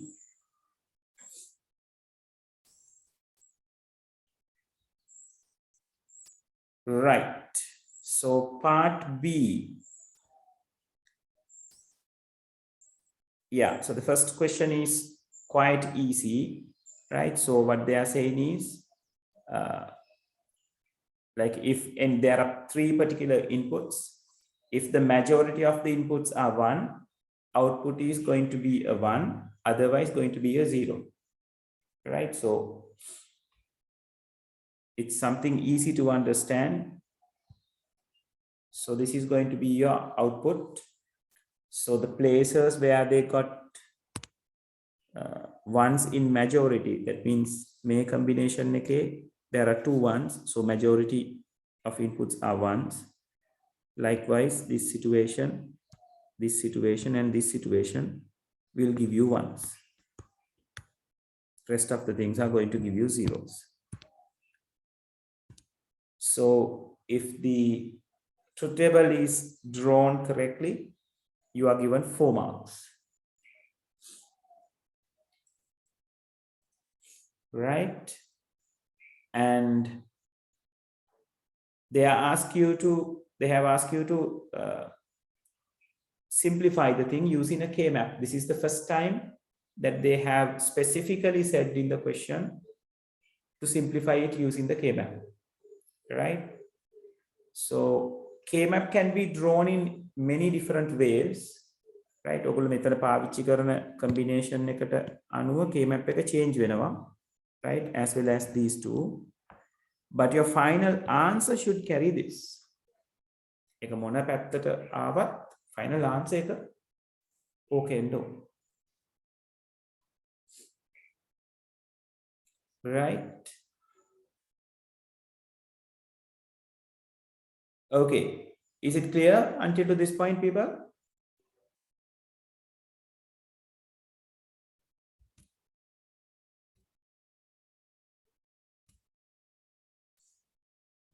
All right. Then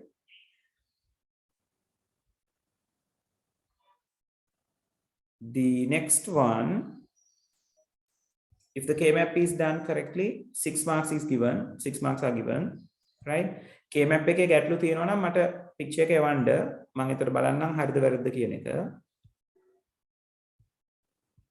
Right? So in C part it says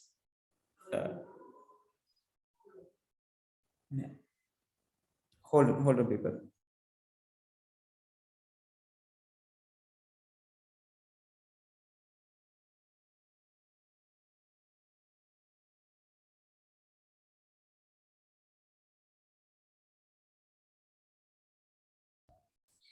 Right. So the finally they are asking you to draw the circuit using Nand gates. So you know the way, right? Anyone who needs to draw this and show how to draw in that? Clear neda මේ කාන්දින එක ළමයි?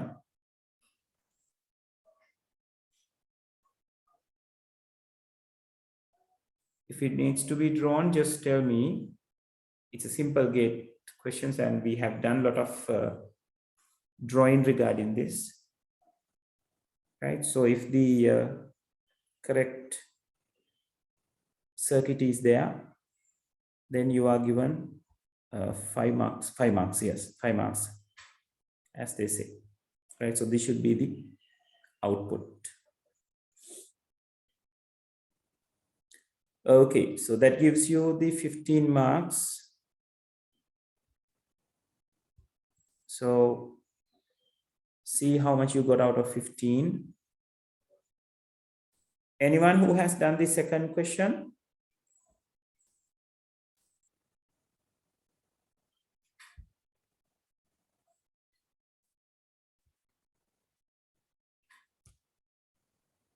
Right. So the second question is talking about the network, and they are talking about this school has acquired the following resources to its administrative, laboratory, and library buildings. So here they say like 5 computers, one printer in the admin, and 40 computers, one printer at the lab, and the 10 computers and one printer in the library, right? So it says a school computer network has to be created fulfilling the following requirements. Each building needs to have its own local area LAN in order to share the printer, right? So they have said the printer needs to be shared, right? So when you are drawing the diagram, there should be a switch and connecting the 5 computers like PC1. ළමයි මේ මාකින් scheme වල මේගොල්ලෝ මේකේ තියෙනවද කියලා මට මතකයි 2020 එකේ මේගොල්ලෝ ගෙනහිලා තියෙන ප්‍රැක්ටිස් එකක් මම දැක්කා මේ PC1 PC2 PC50 කියලා එහෙම දාලා තිබ්බා. Hold on.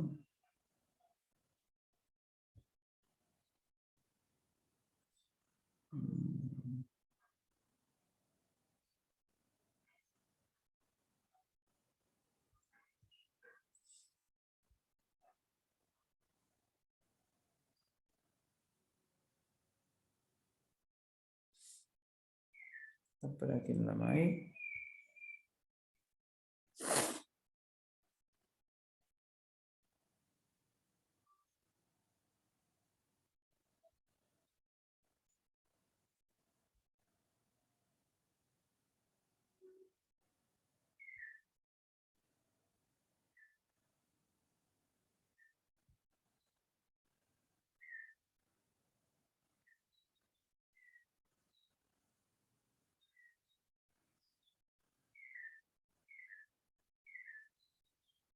yes මේගොල්ලෝ මේ මෙන්න මෙහෙම ප්‍රැක්ටිස් එකක් ගෙනහිලා තියෙනවා. ඕගොල්ලෝ පොඩක් එක හුරු වුණාට කමක් නැහැ ළමයි. දැන් අපි 5 computers දෙන්න ගමන් PC1 මෙතන PC5 කියලා මෙහෙම dots ටිකක් තිබ්බනේ. ඒගොල්ලෝ ඒක නෙවෙයි දැන් ප්‍රැක්ටිස් කරලා තියෙන්නේ. ඒගොල්ලෝ කරලා තියෙන්නේ PC1, they have used PC1, then PC2, then PC5. ඔය විදිහට තමයි PCs පහක් තියෙනවා කියලා පෙන්නලා තියෙන්නේ. දැන් මේ ප්‍රශ්නේදී තව පොඩ්ඩක් අඳින විදිය වෙනස් වෙනවා. මොකද අර systems වගේක් run වෙනවා කියන එක indicate කරලා තියෙන නිසා. right? but network diagram එක අඳිනකොට අර dots වෙනුවට මේක පාවිච්චි කරන්න marking scheme එකේ practice කරලා තියෙන විදිය නිසා. PC1, PC2, then the last PC. right? so it indicates this much of PCs are there. right? so each building has LANs කියලා කියලා තියෙනවා. In the second point, the above 3 networks are also be interconnected so that the school information system, which is running on one computer in the administrator building, එතකොට admin එකේ තියෙන computers පහෙන් එකක SIS කියන එක run වෙනවා. so PC1 PC2 එහෙම බැලුවම PCs විදිහට අපිට indicate කරන්න වෙන්නේ PC4 වෙනකන් විතරයි. Then there is another computer called SIS, Student Information System, right? And a printer is there. Then 2020 paper එකේ මේ printer කියන එකට ඔයගොල්ලෝ කරනකොට ඔයගොල්ලෝ දකි ඒකේ දීලා තියෙනවා printer කියලා දීලා තියෙනවා network printer කියලා දීලා තියෙනවා. right? එතකොට එතනදී network printer කියන එක definitely switch එකට connect වෙන්න ඕනේ. printer කියලා define කරලා තියෙන එක නිකම් මේ විදිහට PC එකකට connect කරලා printer කියලා connect කරාට කමක් නැහැ. එහෙම තමයි ඒගොල්ලෝ connect කරලා තියෙන්නේ. right? ඒක නිසා පොඩ්ඩක් ඒ points මතක තියාගන්න. ඒ ඔය marking scheme වලින් ඔයගලන්ට learn කරන්න තියෙන දේ. If it is a network printer, it must be connected with the switch. If it is just the printer, can be connected with a particular PC in the LAN, right? And SIS is in the admin building, and library information system and LIS is running on the library building, right? So that means if we are drawing the library, it has 10 computers and a printer. So there will be a switch and PC1, PC2, and here it is PC9 because another computer is taken as Library Information System, LIS, and a printer.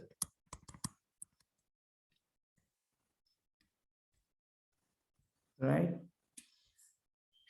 And all computers are to be given efficient internet connectivity as well. For this purpose, the school has subscribed to an internet service provider who is to supply the internet connectivity to the lab building, the 40 computers one. The lab building is separated from the other two buildings by approximately 500 meters. One computer in the lab building is to be used as a DNS server. Another computer in the lab building needs to be used as a proxy server. The entire network to be protected through a firewall. So in the lab building, what they are having is, they will be having a switch, and it has 40 computers and a printer. So PC1, PC2,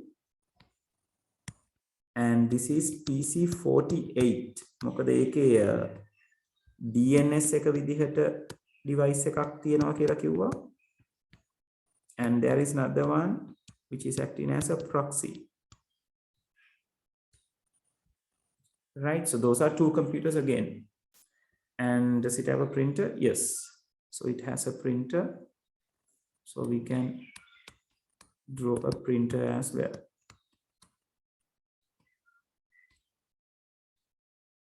Right. So then what they are saying is they need to take the internet connection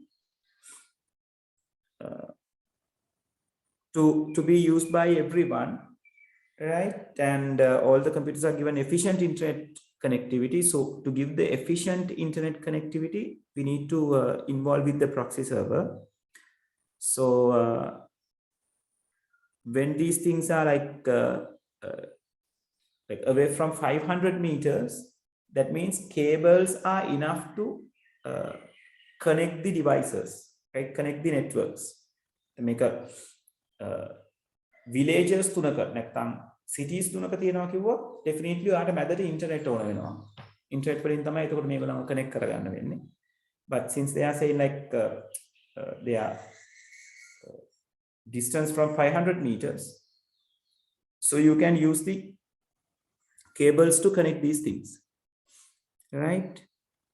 So you can connect this switch with this switch, the lab building, and this switch with this one, right? And in this case, this particular switch really needs to be an L3 switch, but a L3 switch කියලා indicate කරලා නැහැ diagram එකේ නිකන් switch එක කියලා කිව්වම ලකුණු දීලා තියෙනවා.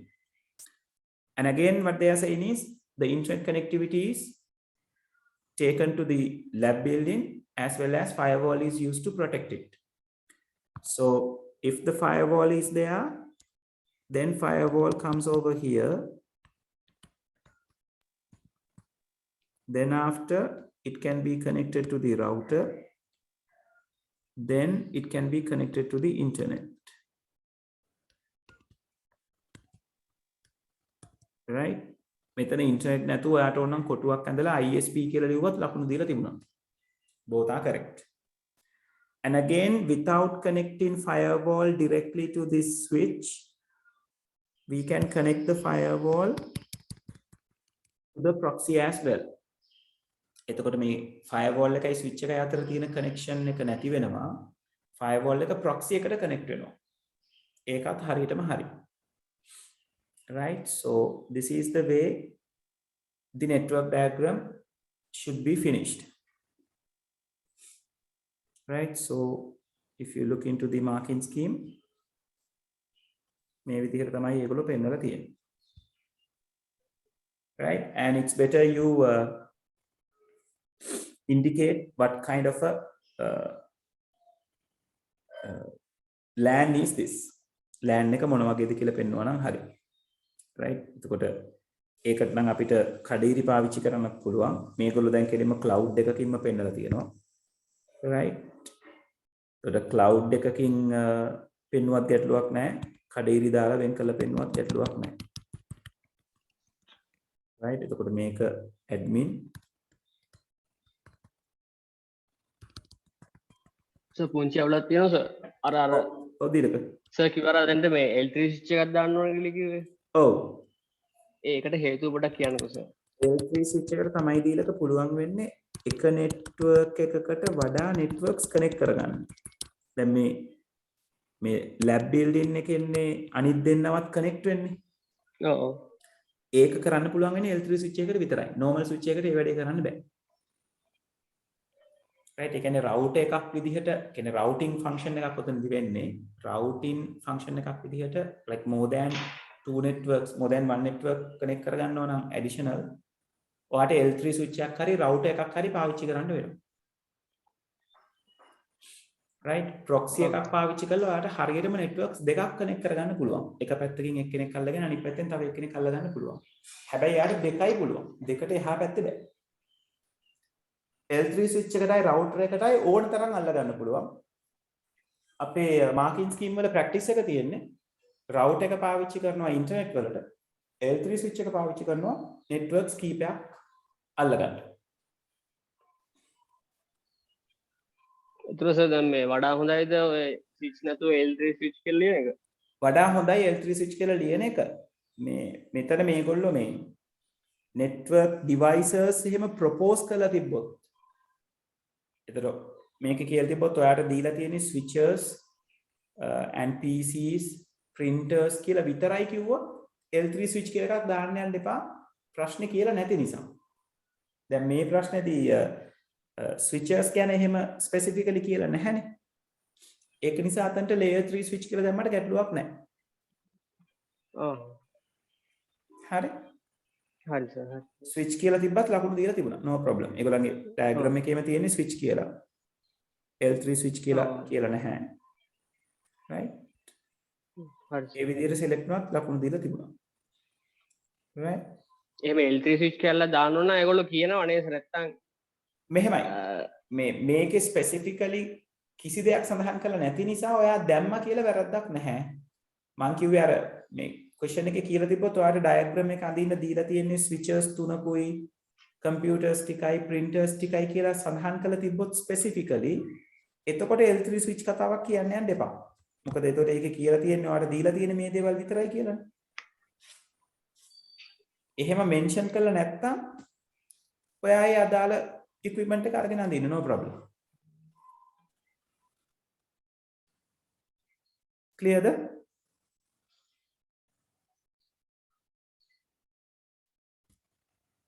දීලක disconnect කරනවා නෑ ඉන්නවා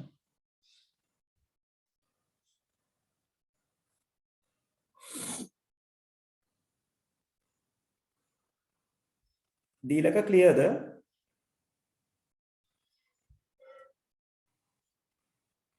right මම දැන් connectivity අවුලක් කොමිදු මාව ඇහෙනව නේද උඩට ඇහෙනවා right okay so so as the part A they are asking us to like complete the this particular table right so writing down the subnetting part and the ranges right එතකොට බලන්න මේ range එක හරියට ආවද කියලා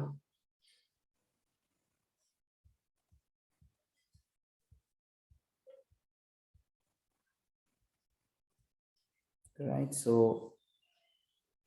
these are the ranges that they have used network address 192.248.16.0 192.248.16.64 192.248.16.128 කාට හරි උමනා නම් 192.248.16.192 කියන මේ ඇඩ්‍රස් එකත් මේ පහළ තියෙන එක මේ තුනෙන් එකකට පාවිච්චි කරන්න පුළුවන් no problem subnet mask is 255.255.255.192 and the ranges so you can either choose the usable range or the just IP range any one of those will be given the marks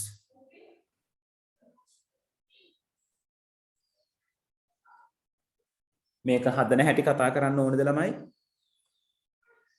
ඒක බොහොම සරල සබ්නෙටින් පාර්ට් එකක් තියෙන්නේ.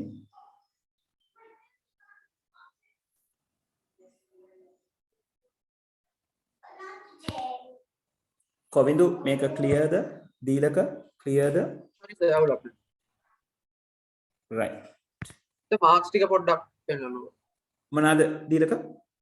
Marx කොවින්දු Marx ටික. Marx වාගේ ඒ කියන්නේ මේ A part එකට 6 මාක්ස්. මේක හරියට ෆිල් කරලා තියෙනවට. right. then ඒතර සර් අපි අතන මේ මික්ස් කීයක් ගන්නවද කියලා පෙන්නන එකට ඒගොල්ලෝ මාක්ස් දෙන්නේ නැහනේ. මොකද්ද මේ කොවින්දු ක්ලියර් නැහැ. සබ්නෙට්ස් වලට අර අපි දැන් මික්ස් දෙකක් ගන්න ඕනේ. ඒ මික්ස් දෙකක් ගන්නවා කියන කැල්කියුලේෂන් එකට ඒගොල්ලෝ මාක්ස් දෙන්නේ නැහැ නේ එහෙම. නෑ. ඒක ඒගොල්ලෝ දැන් වගු පුරවන්න කියලා තියෙන්නේ. එතකොට අරක අරගෙන තියෙන්නේ රෆ් වර්ක් එකක් විදිහට. ඒක හරියට කරොත් තමයි මේ ටික එන්නේ කියන තැන ඉඳලා තමයි ඒගොල්ලෝ කතා බහ දෙන්නේ. හරි. right. ඊළඟට then after B part එකේ අහලා තියෙනවා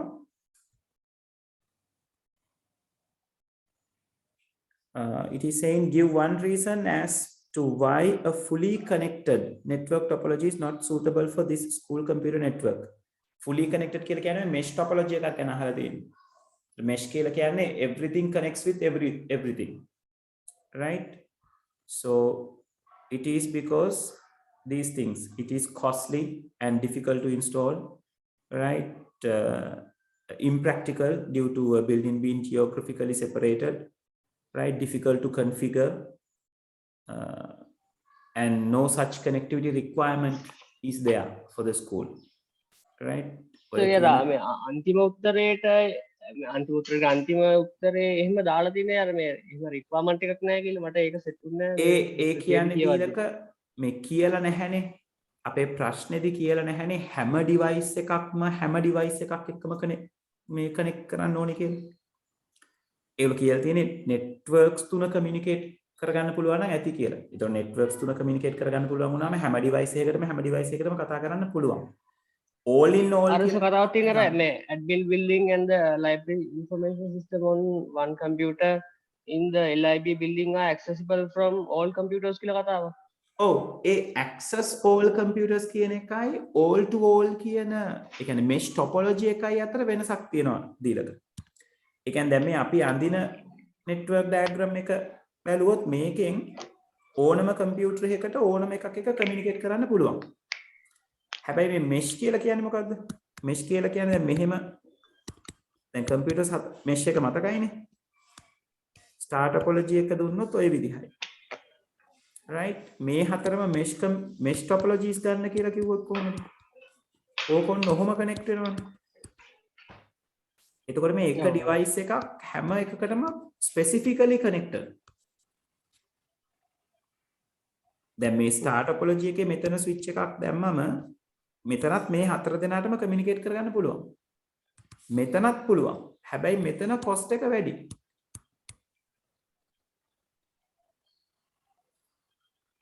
තේරුණාද දීලක?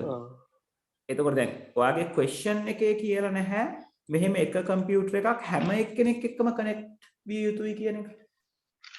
ෆිසිකලි එහෙම කියලා නැහැ. එහෙම නෑ. ඒක නිසා තමයි එතන එහෙම උත්තරයක් දීලා තියෙන්නේ. ඒතරස දැන් ඔය මේ අය පොඩ්ඩක් මතක් කරලා දෙන්නකෝ සර් mesh topology එකක් පාවිච්චි කරන්නේ මේ ඔය වගේ තැන් වලද කියන්නේ. කියන්නේ මෙහෙමයි. ස්පෙસિෆිකලි මෙහෙම තැනක පාවිච්චි කරනවා කියලා අපිට කියන්න බෑ දීලක.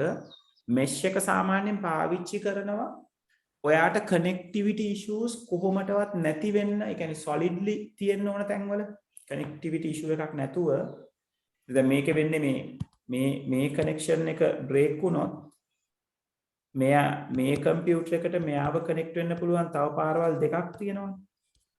ඔව්. අන්න ඒ වගේ connectivity drop වෙන එක වෙන්න බැරි තැන් වලට, ඒ කියන්නේ connectivity drop එකක් critical වෙන තැන් වලට මේ වගේ එකක් පාවිච්චි කරන්න පුළුවන්. right. ඒක හරියට මෙතන පාවිච්චි කරනවා කියලා අපිට කියන්න අපහසුයි. requirement එක අරක. ඒ කියන්නේ නිතරම කොහොම හරි communication මාර්ගයක් තියෙන්න ඕනේ. මොනම වෙලාවකවත් communication drop එකක් එන්න බෑ කියන එක. එහෙම requirement එකක් තියෙනවා නම් mesh එකක් පාවිච්චි කරන්න පුළුවන්. හරි සර්. හරි.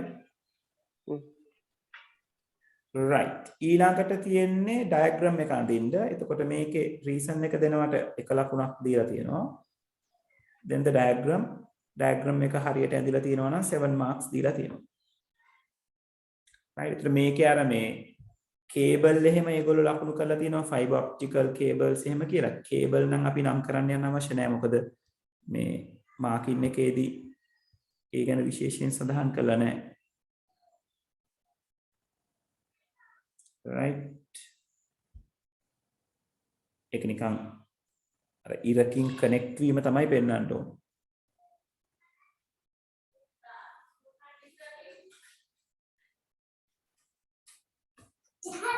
Will you brush my teeth? Susu That is doing the class name. Will you brush with Tami only for today? Can I stay You can stay here. I don't know. No problem. No problem. හරිද? Clear ද ළමයි? Drawing එකට එතකොට ලකුණු 7ක් දීලා තියෙනවා.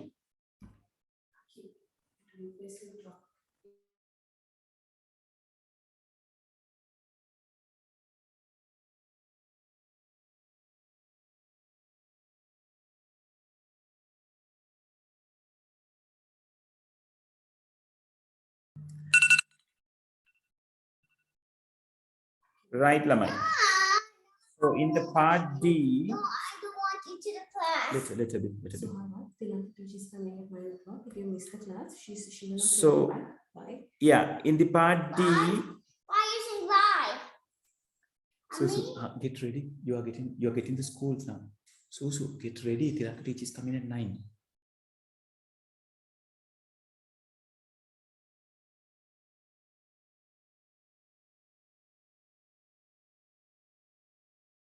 Quickly. Hello. Right. එතකොට my last එක කියලා තියෙනවා give one reason as to why TCP preferred over UDP as transport protocol for school computer network. එතකොට okay අර common answer එකක් තියෙන නේද? TCP is much reliable, UDP is unreliable. So when it comes to the school communication, we have to do the reliable communication. So we can use the TCP over UDP. Right. එතකොට ඔතන මේ කියන factors ටිකෙන් කතා කරන්න පුළුවන්. reliability, in order delivery, connection oriented, right? ඊළඟට flow control, congestion control, those kind of things. So එතකොට ඕකම අනිත් පැත්තට අහන් ඇහුවොතින් Oh, ලියන්න පුළුවන්ද අපිට මේ ස්කෝල් එකට අර ඒ විදිහේ තරමටම ක්‍රිටිකල් විදියට රිලයබල් data transmission එකක් අවශ්‍ය නැහැ. ඒක නිසා නෑ UDP TCP පැත්ත ගැන අහන්න බෑ තීලක මේ ස්කූල් නෙට්වර්ක් එක වගේ එක. දැන් මොකද ස්කූල් නෙට්වර්ක් එක මේගොල්ලෝ ඊමේල් එකක් පාවිච්චි කරනවා නම් ඊමේල් කියන එක definitely it's on the TCP. එතකොට අපිට UDP තිබුණොත් ඇති කියලා ආගිව් කරන්න බෑ. ඒක ඒගොල්ලෝ එහෙනම් සිනාරියෝ එකට ස්පෙસિෆිකලි අහන්න ඕනේ.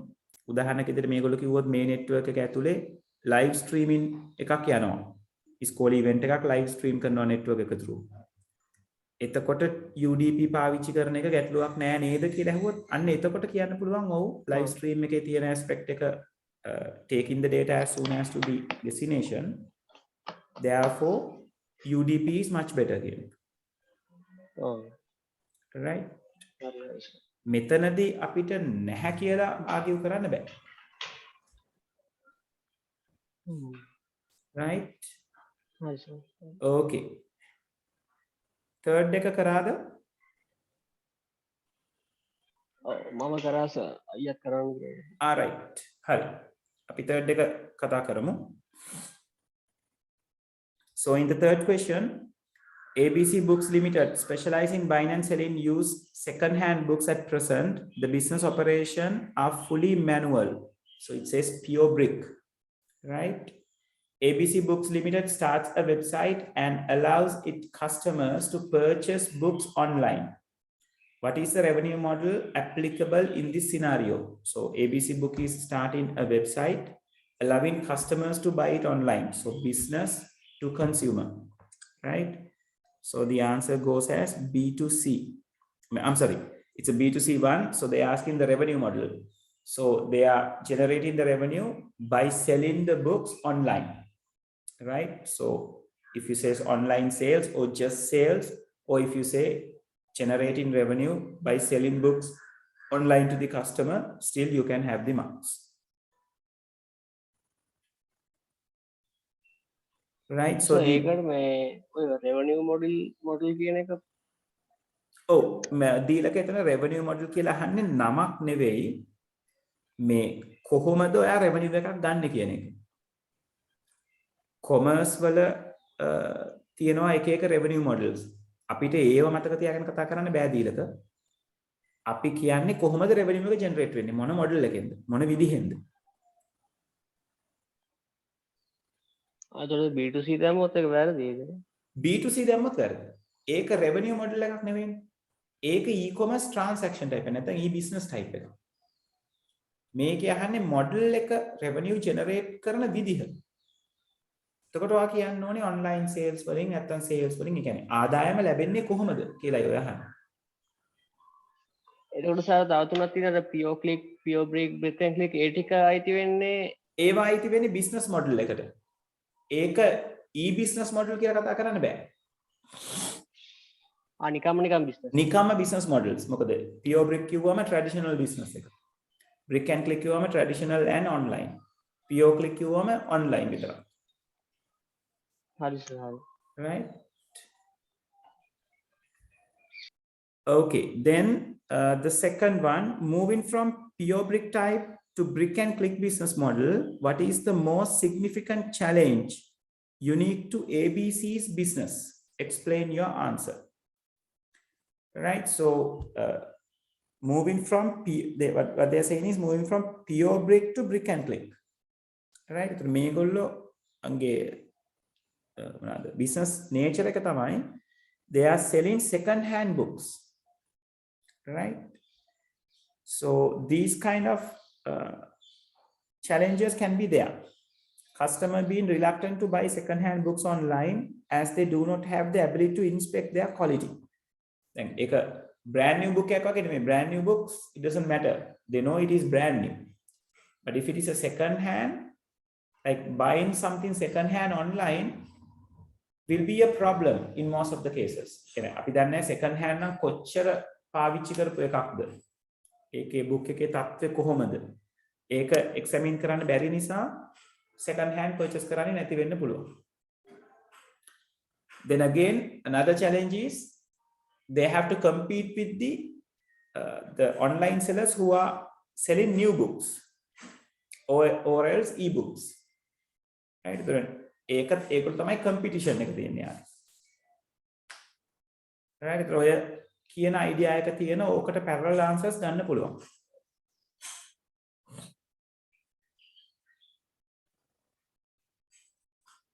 Right, and in the third one, they are asking, like they are saying it is converted into ABC Books Limited has proposed to extend its website to an e-commerce marketplace for used books.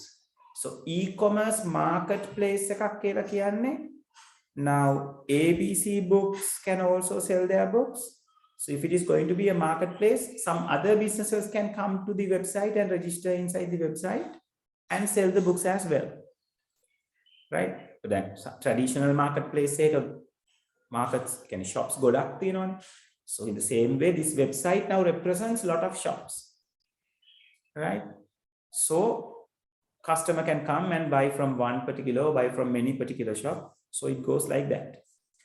So it says this marketplace supports B2C, B2B and C2C business types, and explain briefly between whom the transaction in each of business types B2C, B2B, C2C will take place in the proposed marketplace. So එතකොට marketplace එකට against තමයි කතා කරන්න ඕනේ. Right? So the answers can go like B2C happens between ABC Books and its customers, or you can say between much better if you say between ABC Books and its customers. මොකද උඩ scenario එකට කතා අදාළවනේ කතා කරන්න කියලා තියෙන්නේ. And then B2B between ABC Books and some other business. or else you can say any two businesses which are registered or which are doing transaction through ABC Books website. And C2C, you can say between two customers which do the transaction through ABC Books website.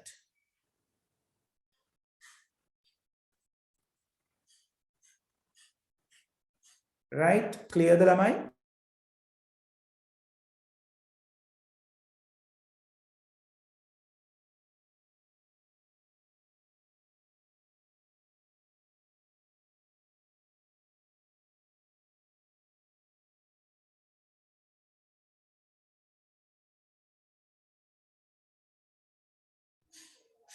Right.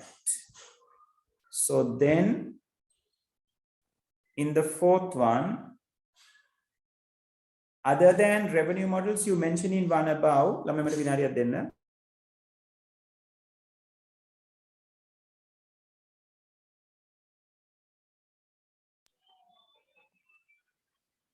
අයියේ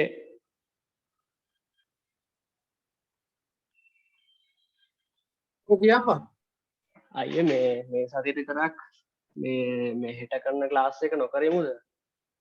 එල්ලේ ලවුලක් නෑ ඇයි අනේ අයියේ මේ පොඩ්ඩක් පාඩම් කරන්න තියෙනවා. එල්ලේ ලවුලක් නෑ සේප් හරි අයියා thank you වන්දේ.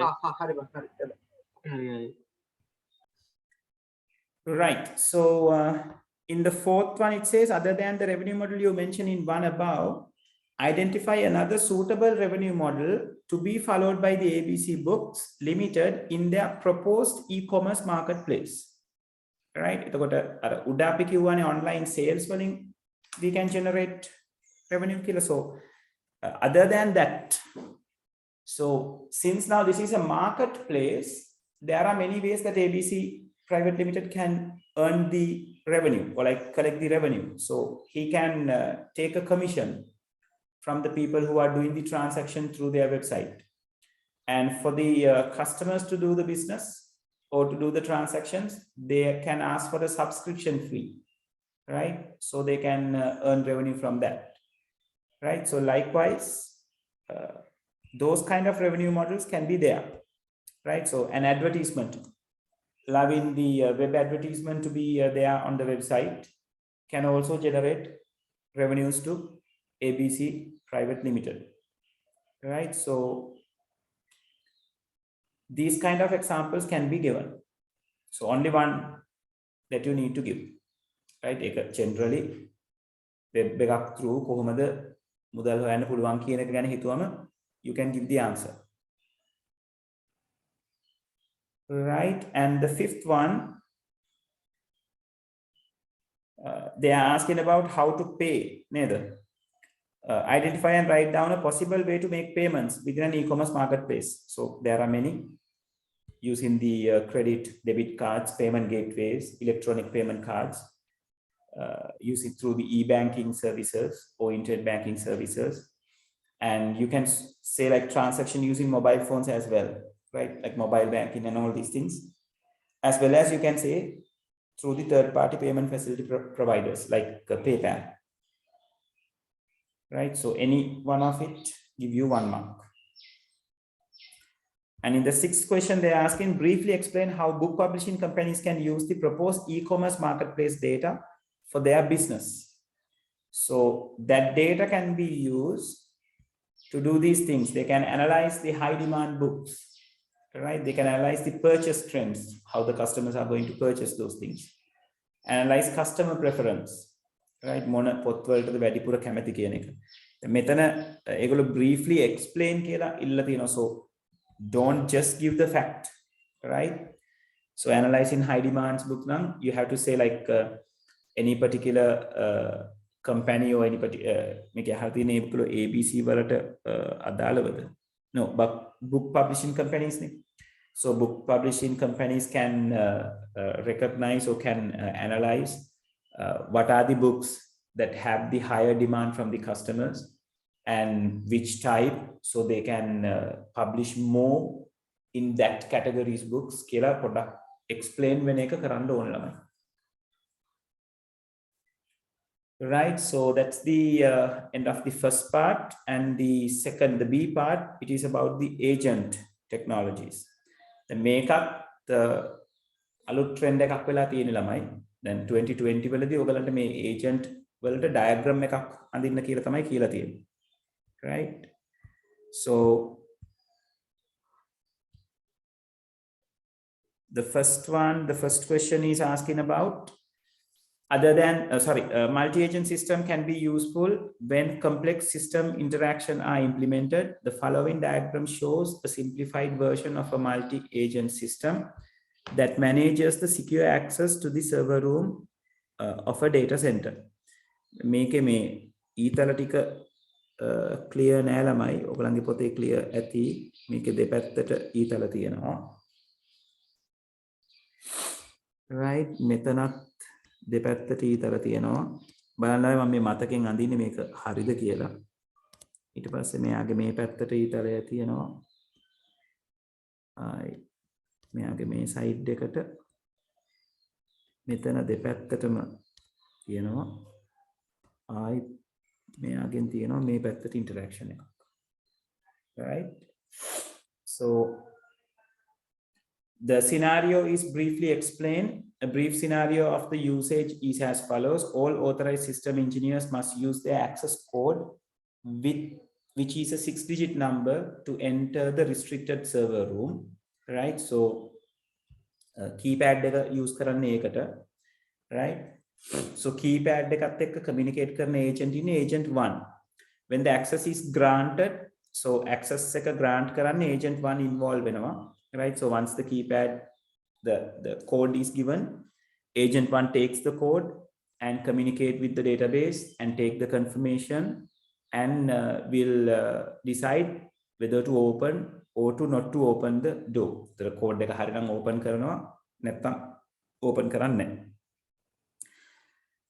And again, there is a line from agent 1 to agent 2. So agent 2 is responsible of processing or maintaining the CCTV.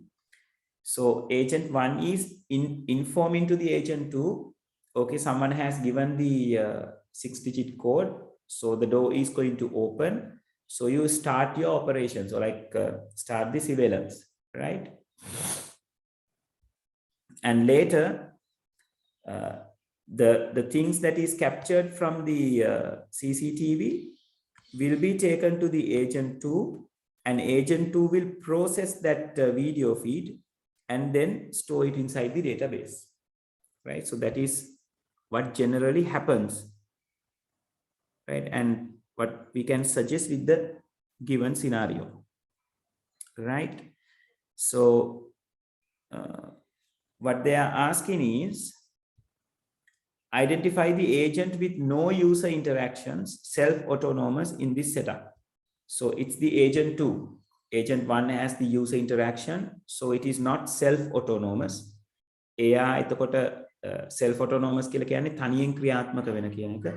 Agent 1ට තනියෙන් ක්‍රියාත්මක වෙන්න බෑ. user ගෙන් input එකක් ඕනේ.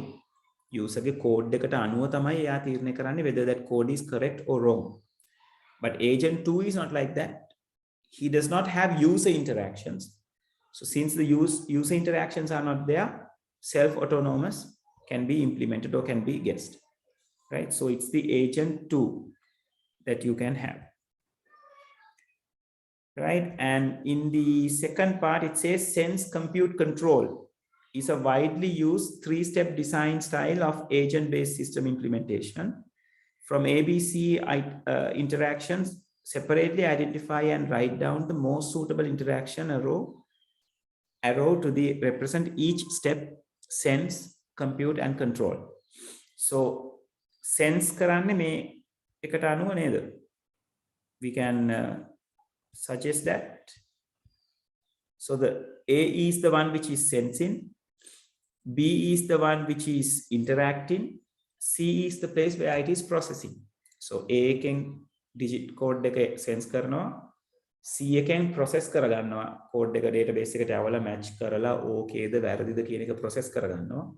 Then B it is the signal to interact with the door. So whether to open or to close the door, right? So A is going to be the sense, C is going to be the compute, B is going to be the control.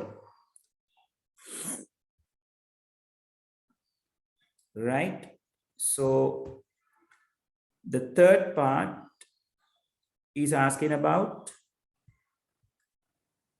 C and R interaction links are shown for two directions. Explain the reason for the duplex links for both C and R interactions separately. Right? So C and R interaction, it is have like duplex selections.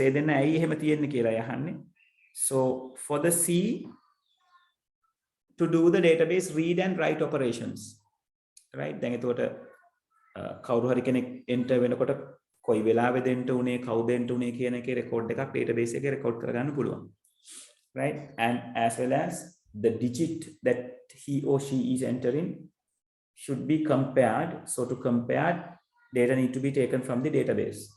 අරගෙන තමයි match කරලා authority can door එක open කරනවද නැද්ද කියන එක තීරණය වෙන්නේ. So that happens, right? And the R, which is the line in between the camera and the agent 2. So camera input feed and the camera control commands. Again, මුලින්ම camera control command එක දෙන්න ඕනේ agent 2 camera එකට record කරන්න පටන් ගන්න කියලා. Then after, the CCTV will send the recordings to the agent 2 for processing. Right?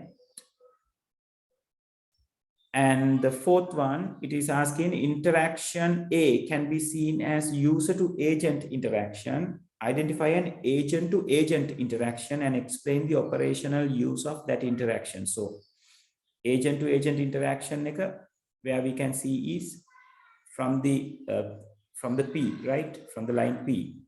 So that interaction is what? So the agent 1 is informing the agent 2 to start the CCTV operations, right? So that is P informing agent 2 to operate or informing agent 2 to start its operation with the help of CCTV. And the last one, it is saying, give one reason as to why the CCTV inputs are sent to the database through an agent 2 instead of sending directly. So we know the reason now. Can CCTV again in a feed data? It cannot be directly go to the database. It needs to be processed, right? So agent 2 is taken to process the particular data and send it to the database, right? So that's going to be the answer for the fifth one. Right, so CCTV raw data input needs to be processed before storage in database. So this processing means these kind of things like data reduction, annotation, other value-added functions, right? Then ඔක මනුස්සයෙක් කරොත් කරන්නේ ඒකනේ. යා CCTV එකේ තියෙන recordings ටික අරගෙන ඒක එහෙම්ම raw විදිහට input කරන්නේ නැහැ. එයා සමහරවිට අදාළ කොටස විතරක් අරගෙන අවශ්‍ය ටික විතරක් අනවශ්‍ය ටික අස් කරලා, right, annotations දාන්න තියෙනවා නම් ඒවා දාලා he will edit the record and will put it inside, right? So same goes with the agent. Hari, clear the third එක?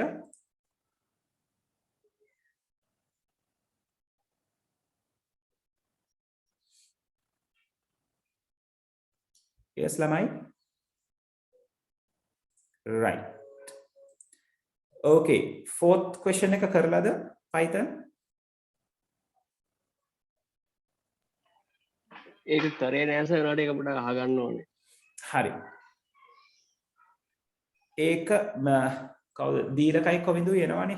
ඒ එන වෙලාවක පොඩ්ඩක් කතා කරමුද?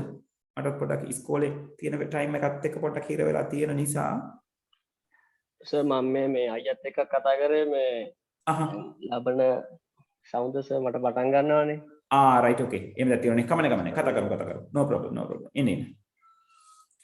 Right. So the question goes with the ICT teacher in a school needs to process the marks obtained by all students in a class for the ICT subject and compute the average mark for the class. Construct a flowchart to express an algorithm for this purpose. Assume that the first input is the number of students in the class n. Next, the marks of the n students will be input one by one. එතකොට වැඩේ ලේසි. ඒ කියන්නේ class එකේ ළමයි 40ක් ඉන්නවා නම් කීයද කියන එක මුලින් ඉල්ල ගන්නවා. ඊට පස්සේ ළමයාගේ ලකුණු එකින් එකට දානවා. දාලා ඊට පස්සේ average mark for the class නේ අරගන්න තියෙන්නේ. Right? So there you can start with a start, then you can input n. You need the variable, some variable which is starting from 1 to count the number of students. Again, number of students මේ number of marks ටික marks එකකින් එකනේ දෙන්නේ. Right? So we have to take the sum of the marks. දැන් 40ක් ඉන්නවා නම් 40 දෙනාගේම marks වල එකතුව අරගෙන 40න් බෙදන්න ඕනේ average එක ගන්න. Right? So I is 1, sum is 0 they have taken. And so they are asking input m, or like marks of the student, you can say. So sum equals sum plus m. එතකොට එක mark එකක් දුන්නම ඒ mark එක total එකට එකතු කරනවා. ඊට පස්සේ බලනවා ළමයි ගාන. ඒ කියන්නේ marks ගාන ළමයි ගානට සමානද කුඩාද කියන එක. ඒ කියන්නේ ළමයි ගාන එනකම් marks ටික input කරගන්න ඕනේ. ළමයි 40යි කියලා කිව්වොත් පළවෙනි mark එක දුන්නම පළවෙනි ළමයා එක ළමයෙක් දුන්නා කියලා count කරගන්න ඕනේ.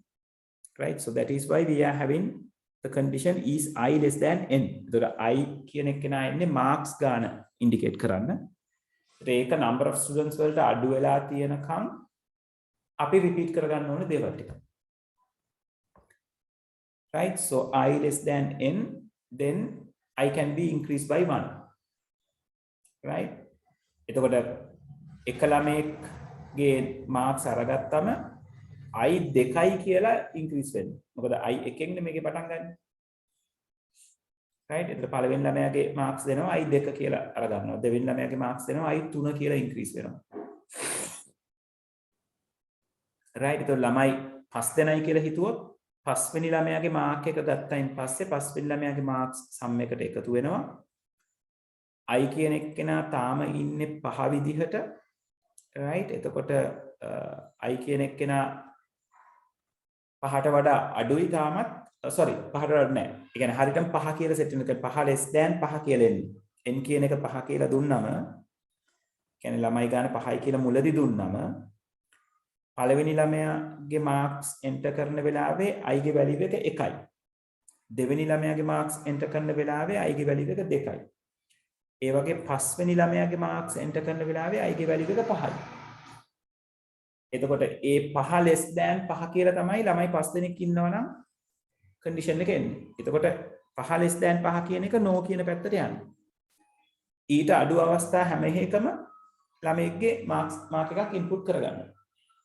ඒක නිසා ළමයි 5යි කියලා දුන්නොත් 5 දෙනෙක්ගේ marks input වෙනවා.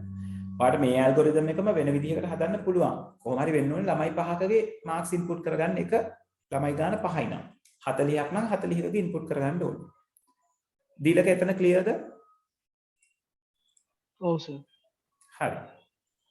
ඊළඟට ළමයින්ගේ ලකුණු enter කරලා ඉවර වුණායින් පස්සේ මෙතන process එක ඇතුලේ sum එක automatically calculate වෙලා තියෙන්නේ. ළමයි ගාන අපි මුලදීම n කියලා input කරගෙන තියෙනවා. ලේසිම වැඩේ තමයි average එක හොයන්න. sum කියන එක කෙනා n වලින් divide කරලා average එක හොයාගන්න එක. ඊට පස්සේ average එක display කරනවා. Simple as that. තේරුණාද දීලා? ඔව් සර්. ඒක සර flow chart එක දැක්කම තේරෙන්න ගන්නව නමුත් කරන්නේ. ඔව්. ඔයාලට ප්‍රශ්න දැක්කට පස්සේ ඔළුවට එන්නේ නැහැ sir.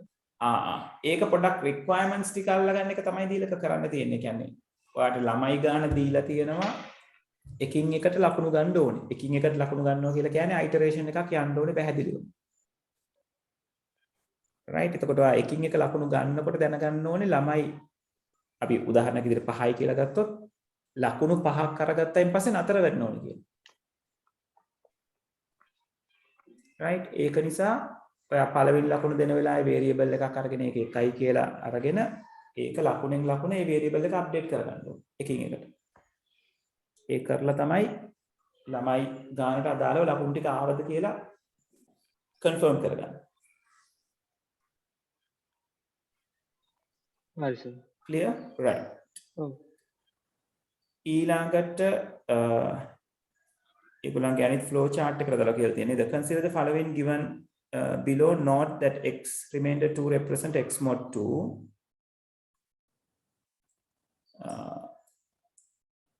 what would be the output if the first input was 6 and the next input were 3 6 and 4 3 6 4 12 11 and 9 දැන් මේ flow chart එක දිහා බැලුවම අපිට තේරුම් ගන්න පුළුවන් දේ මොකද්ද? So it starts n will be input, a is equal to 0. So they check whether n is less than or equal to 0. Then if it is not, they are taking a input value x. Then they divide the x by 2 and check whether it is equals to 0. If it is equals to 0, a is increased by 1. Then reduce n by 1. If the remainder is not equal to 0, they reduce n by 1 without increasing the a. එතකොට ඔතන වෙන්නේ මොකක්ද? අර input කරන value එක even number එකක්ද කියලා බලලා even number එකක් නම් ඒව එකකින් වැඩි කරගන්න. right? එතකොට එහෙම කර කර n ගේ value එක එකින් එක අඩු කරනවා. right? එතකොට මොකද වෙන්නේ? මුලින් n කියන එක කෙනා define කරනවා කීයද කියන එක. එතකොට දැන් මේ දීලා තියෙන input එකේ හැටියට n ව consider කරේ 6 කියලා. right? ඊළඟට x කියන එක කෙනාට 3 6 4 12 11 and 9 ඔයා දෙන්න ඕනේ. right? එතකොට n කියන කෙනා බිඳුවට less than or equal වෙනකම් ඔයා මේ කියන condition එක consider කරගෙන ඉරට්ට එකක් වුණොත් ඒකේ value එක එකකින් වැඩි කරගන්නවා. ඒක කරලා n ගෙන් එකක් අඩු කරනවා. එහෙම නෙවෙයි නම් n ගේ value එක නිකම්ම එකකින් අඩු කරලා දාන්න. ඒක clearද දීලක? ඔව් සර්. ඒ දැන් පොඩි අයිඩියා එකක් ආව සර් මම ඒ බලන්න. හරි. එතකොට දීලක ඕකේ. ඔයාට දීලා තියෙන්නේ දැන් 6 කියලා දීලා තියෙනවා n එකට. ඊට පස්සේ 3 6 4 12 11 9 කියලා දීලා තියෙන්නේ. ඊට පස්සේ අවසානයේ out කරන්න කියන්නේ ඒව. එතකොට ඒ කියන්නේ Nokia ඔයාට කියන්නේ මේ ඉරට්ටේ සංඛ්‍යා ටික ගණන් කරගන්න කියලා. එතකොට 6 4 12 කියන තුන් දෙනා තමයි count වෙන්නේ. right? ඔගේ output එක විදිහට 3. ඒ කියන්නේ numbers 3යි ඔයාගේ තියෙන ඉරට්ටේ. numbers 3යි තියෙන්නේ. clear දීලක වැඩි. ඒකවල සර් ඔව් සර්. දැන් මේ අර purpose එක අහනවනේ සර්. දැන් purpose එකේදී අර පොඩි ID එකක් එනවනේ සර්. output a කියන තැනින් මොකද්ද වෙන්නේ කියන එක ඒ එතනින් හැංගෙන දේ ලිව්වට ප්‍රශ්නයක් නැද්ද? ඔව් ඒක තමයි ලියන්න ඕනේ. ඒතකොට දැන් මේකේ අහුවොත් purpose එක මොකද්ද කියලා ඔයාට කියනවා number මුලින් numbers ගානක් define කරන්න කියලා. ඊට පස්සේ ඒ define number count එකක් define කරන්න කියලා. ඒ කියන count එකට අදාළව inputs අරගන්නවා. ඒ දෙන inputs වලින් ඉරට්ටේ සංඛ්‍යා මොනවාද කියන ඉරට්ටේ සංඛ්‍යා කොච්චර ගාණක් තියෙනවද කියන එක output කරනවා.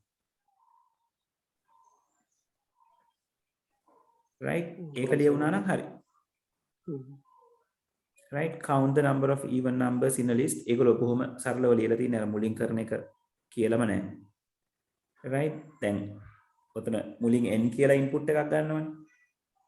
දැන් මේ n කියන input එක දීලක 4යි කියලා දීලා මේ කට්ටිය input කියන්නේ මේ කට්ටියට දාලා output එක ගත්තොත් numbers 4ක් වෙනකම් විතරයි මෙයා consider කරන්නේ. 3 6 4 12 විතරයි consider කරන්නේ n 4 වුණා නම්.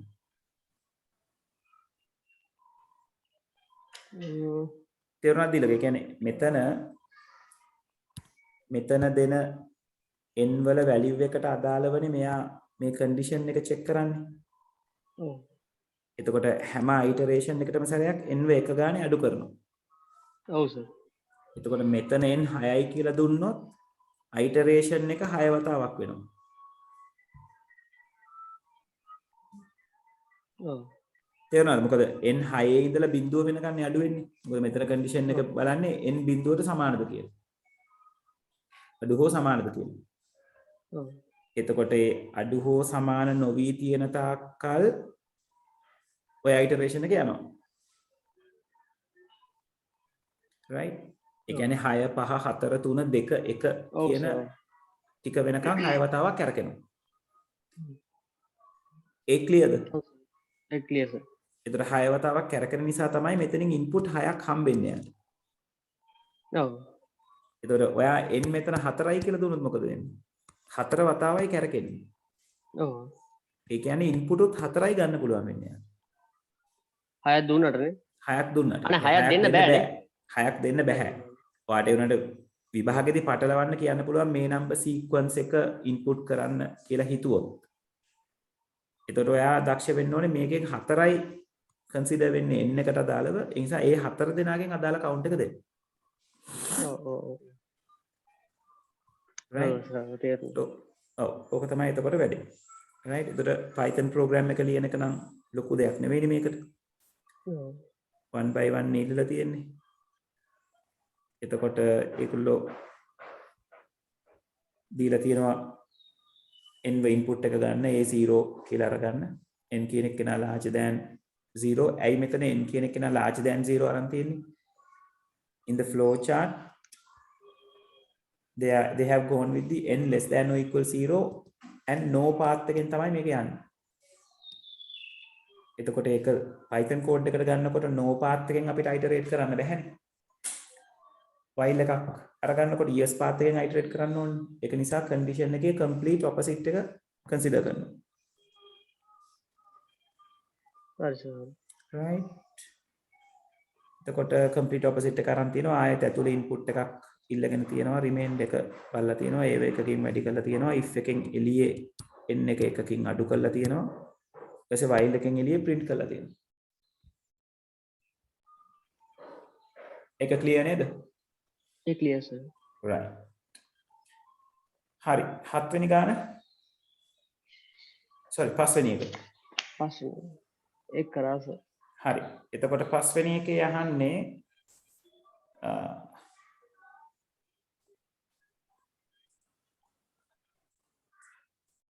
right, a vehicle rental company has registered vehicle owners. Vehicles are obtained from the owners and they're rented to the customer.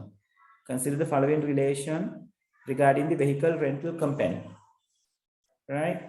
So, මේ relations ටික දීලා තියෙනවා.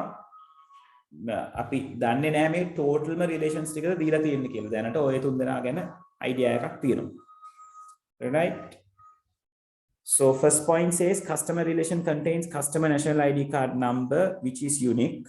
That means customer NIC can be taken as a primary key.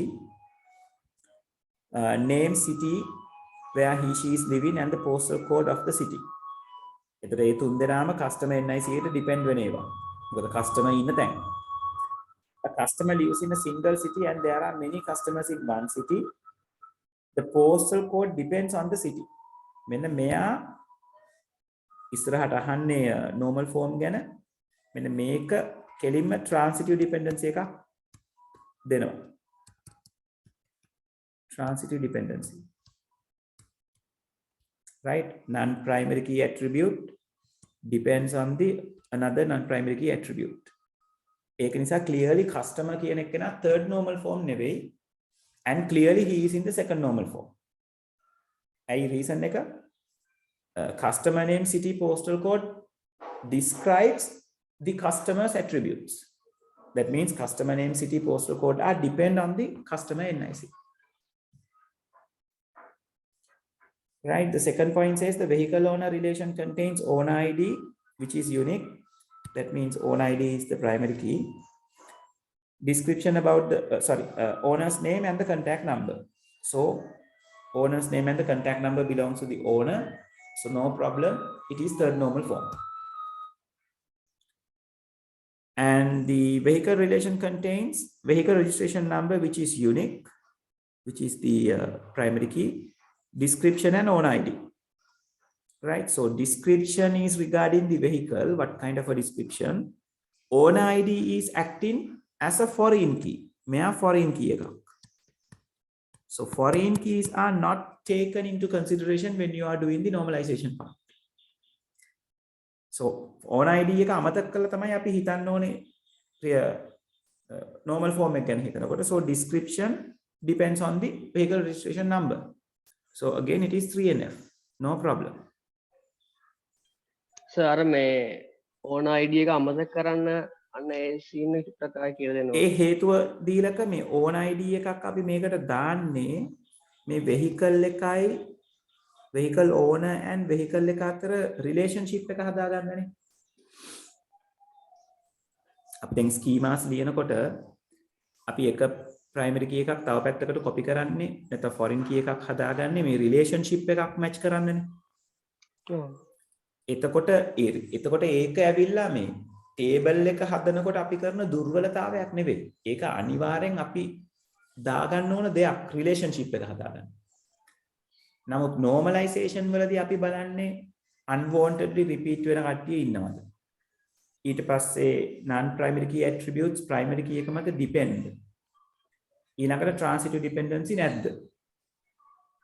ඒතර ඕක බලනකොට මේ own id ගත්තොත් own id පැහැදිලිවම foreign key එකක් නිසා table එකට ආපු කෙනෙක් නේ.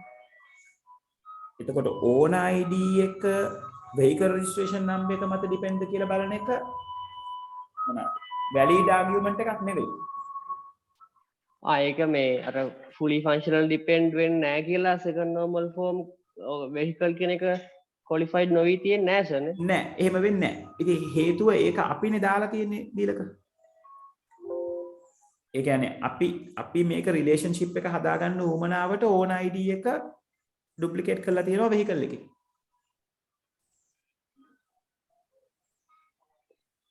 තේරුණාද දීලක? ඔව් සර්. right එතකොට ඒක නිසා දැන් නැත්තම් කෙනෙකුට තර්ක කරන්න පුළුවන් own id එක vehicle registration number එක මත depend වෙන්නේ නැහැ කියලා. depend වෙන්නේ නැති වුණොත් මොකද වෙන්නේ? own id එක ගලවලා වෙන පැත්තකට දාන්න වෙනවනේ. එහෙම වුණාම රිලේෂන්ෂිප් එක නැති වෙනවා. හරි සර් තේරුණා සර්. ඒක නිසා මතක තියාගන්න මේ මොනවද normalization බලනකොට foreign keys කියන ඒවා logically දාලා තියෙනවා නම් right logically දාලා තියෙනවා නම් ඒක අස් කරගන්න. right හරි සර්. එතකොට මේකනේ first question එකේ අහන්නෙත් ඒකයි. In which normal form do the above relation given 1 2 3 above exists? Justify your answer. So you can say the first relation is in the second normal form as all non-key attributes are fully functional depends on the primary key and there are transitive dependencies. ඒ දෙකම ලියනවා නම් හොඳයි මම කියන්නේ. මොකද second normal form වෙන්න හේතුව තියෙනවා third normal form නොවෙන්නත් හේතුව තියෙනවා එතන. Right? And the second and third normal form you can say all non-key attributes are fully functional dependent on the primary key attribute and there are no transitive dependency කියලා ලියන්න පුළුවන්. right ඒකට sir මේ මුලින්දම ලියන් එන්න ඕනේ නැද්ද atomic තියෙනවා ඒක ලියනවා නම් වඩා හොඳයි දීලක ඇත්තටම. ඒ කියන්නේ unwantedly repetitive ඒවා නැහැ. atomic තියෙනවා fully functional dependency තියෙනවා transitive dependency නැහැ. ඒක නිසා third normal form. right හරි සර්. ඒකට මේ රෝමන් අංක 1 2ටයි 3ටයි දෙකටම සකලවරණක් දාලා ලියන්න පුළුවන් නේ. third normal form කියලා ලියන්න පුළුවන්. හරි සර්. then after ඒගොල්ලෝ කියනවා B part එකේදී next normal form eකට හරවන්න කියලා. එතකොට first relation එක තමයි third normal form ගෙනියන්න පුළුවන් වෙන්නේ. එතකොට ඒකේ customer NIC and customer name කියන දෙන්නව තියලා city and postal code කියන එක වෙනම table එකකට ගන්නවා relationship එක හදන්න. මොකද මේ question එකේ කියලා තියෙනවානේ one city has many customer and one customer has only one city කියලා. එතකොට customer and city එක අතර හැදෙන්නේ one to many relationship එකක්. Right? So customer city කියලා ගත්තොත් one customer has only one city and one city has many customers. එතකොට cardinality කියන්නේ customer පැත්ත many city පැත්ත one. එහෙම වුණාම city එක recognize කරගන්න තියෙන primary key එක customer ගේ පැත්තේ duplicate කරන්න ඕනේ. ඒකයි මේ city එක මෙතන duplicate කරලා තියෙන්නේ.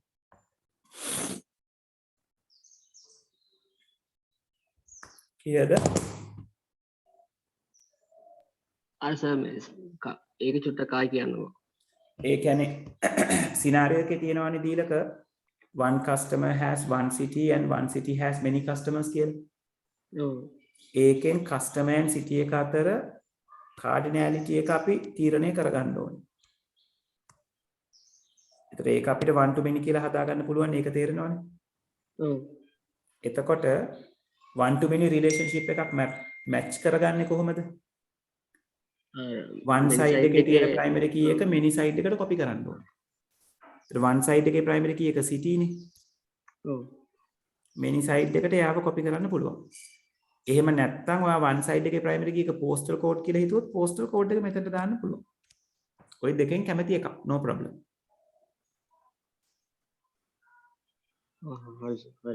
හරි. relation 2 and 3 වල ඔයාට අමුතුවෙන් third normal form එකකට ගේන්න දෙයක් නැහැ. ඒක නිසා it cannot be further normalized කියලා කිව්වනම් හරි. මොකද අර වගුවනේ පුරවන්න කියලා තියෙන්නේ. එතකොට ඔතන වගුව පුරවනකොට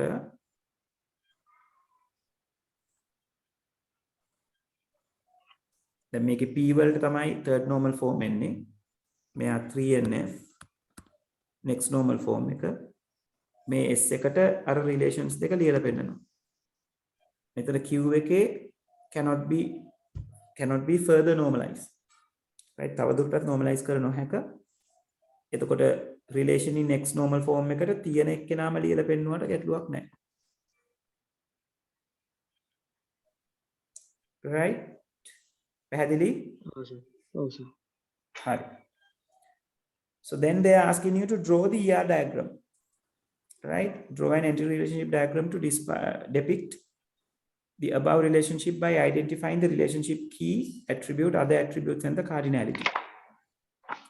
එතකොට C එකේ output එක අඳිනකොට කියන්නේ C එකට අදාළව අඳිනකොට ඔයගලන්ගේ ER diagram එක මෙහෙම ඇඳෙන්න ඕනේ. මෙන්න මේ dotted line වලින් තියෙන ටික ඒකට ඇඳෙන්න ඕනේ නැහැ. මේක ඕනේ නැහැ. මොකද මේ ගැන කතා කරන්නේ පස්සේ. right? part D එකෙන් එක කතා කරන්නේ. right? එතකොට මුලදී ඇඳෙන්න ඕන part එක වෙන්නේ ඔය customer city vehicle owner තියෙන ටික ඇඳුනා නම් ඒ අදාළ attributes ටික දාලා C part එකට ලකුණු ගන්න පුළුවන්. ලකුණු 5ක් තියෙනවා.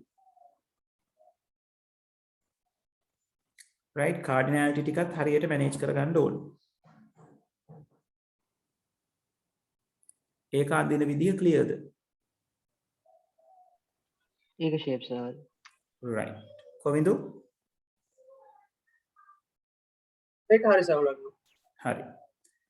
ඊට පස්සේ part D එකේ ඒගොල්ලෝ කියලා තියෙනවා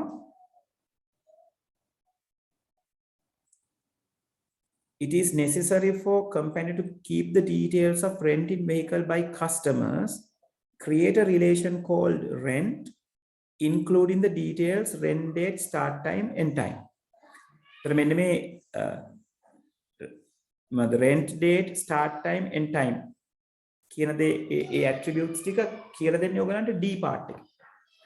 එතකොට D part එකට ලකුණු දීපු ක්‍රම දෙකක් තියෙනවා. එකක් ඔයා D part එකේ ටික ආයි ER diagram එකේ attach කරලා පෙන්නනවා. ඒ තිබ්බත් ලකුණු දුන්නා.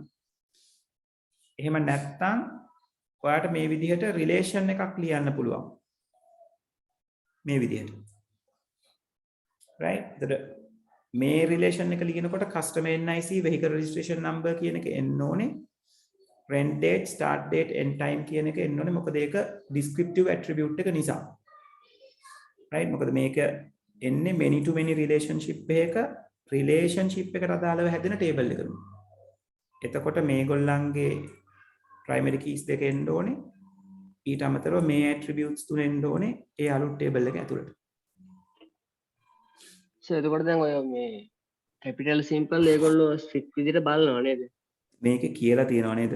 one mark for relationship ඊට පස්සේ all attributes correctly not in මේ තියෙන්නේ completeness වලට එක ලකුණක් දීලා තියෙනවා. ඒ කියන්නේ දැන් capital simple වැරදුනොත් ඔයාලට එක ලකුණක් අඩු වෙනවා. ඉතින් one mark for completeness, spelling, case, spacing ඒව වැරදිලා තිබුණොත් එක ලකුණක් අඩු වෙනවා.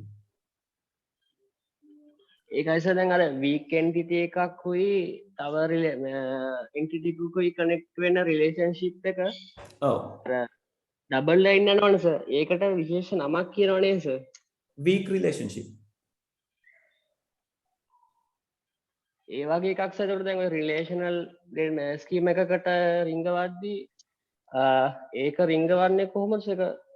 weak relationship එක ලියනකොට දීලක අර අපි මේ paper එකේම structured එකේ කරා එක. dependent entity. එතකොට weak relationship එක ලියනකොට අනිවාර්යෙන් strong එක්කෙනාගේ primary key එක scheme එකට දාන්න ඕනේ. ඊට අමතරව weak එකේ primary key එකක් propose කරලා තියෙනවා නම් ඒකත් දාන්න ඕනේ. මේ දෙන්නම එකතු කරලා composite එකක් බවට පත් කරලා තමයි relationship එක හදන්නේ. අලුතෙන් එකක් හදනවා නේද? අලුතෙන් එකක් ලියනවා. මොකද යා weak entity එකක් කියලා කියන්නේ අලුත් entity එකක් නේ. අලුත් relation එකක් එනවා. ඒකේ primary key එක දාන්නේ නිකම්ම යාගේ primary key එක විතරක් නෙවෙයි. දැන් අර අපි කරපු එකේ තිබුණේ name කියන primary key එක විතරනේ. weak entity එකට ඇඳලා dependent කියන කෙනාට name දාලා කඩේරි දාලා තිබුණා. ඒතර name විතරක් ලියන්නේ නැහැ. name එක අර employee ID මට මතක විදිහට එහා පැත්තේ තිබුණේ employee ID එකත් ලියලා ඒ දෙන්නම composite එකක් විදිහට තමයි ඒ රිලේෂන්ෂිප් එකේ මේ ඉන්ට්‍රොඩියුස් කරන්නේ. ඒතර ඒ දෙන්න ඒ කොම්පොසයිට් ප්‍රයිමරි කී එක විතරයි ඒකේ තියෙන නේද? ඒ වීක් එකට බැඳලා තියෙන ඉතිරි ඇට්‍රිබියුට්ස් ටික එනවා. ඒ කියන්නේ වීක් ඒ ටික දානවා සර්. ඔව් ඒ කියන්නේ වීක් එන්ටිටි එකට බැඳලා තියෙන ඇට්‍රිබියුට්ස් ටික කොහොමත් එනවා. එතකොට වීක් එකේ කවුරු හරි කෙනෙක් ප්‍රයිමරි විදියට මෙහෙම අන්ඩර්ලයින් කරලා තියෙනකොට ඊට පස්සේ එයා කනෙක්ට් වෙන ස්ට්‍රෝං එක අපි හිතමුකෝ එම්ප්ලොයි කියලා.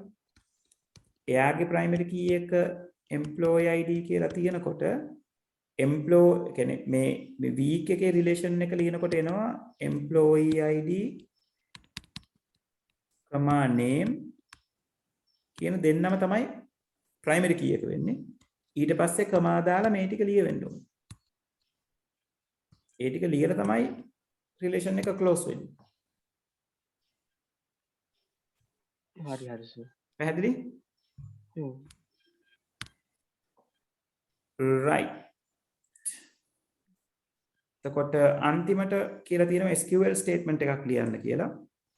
ඒ කියලා තියෙනවා write an SQL statement to select owner ID and vehicle registration number of all the vehicles owned by each vehicle owner. right. එතකොට owner ID එකයි vehicle registration number එකයි මේ මොනවාද? අර vehicle owner කියන එකෙන් ගන්න පුළුවන්. මේ vehicle කියන එකෙන් ගන්න පුළුවන් නේද? vehicle කියන තුන්වෙනි relation එකෙන් ගන්න පුළුවන්. ඒත් ඒක ඒගොල්ලෝ කෙලින්ම ලියලා පෙන්නලා තියෙනවා.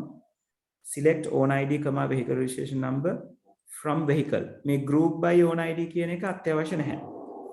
semicolon එක ඕනේ. semicolon should be there at the end.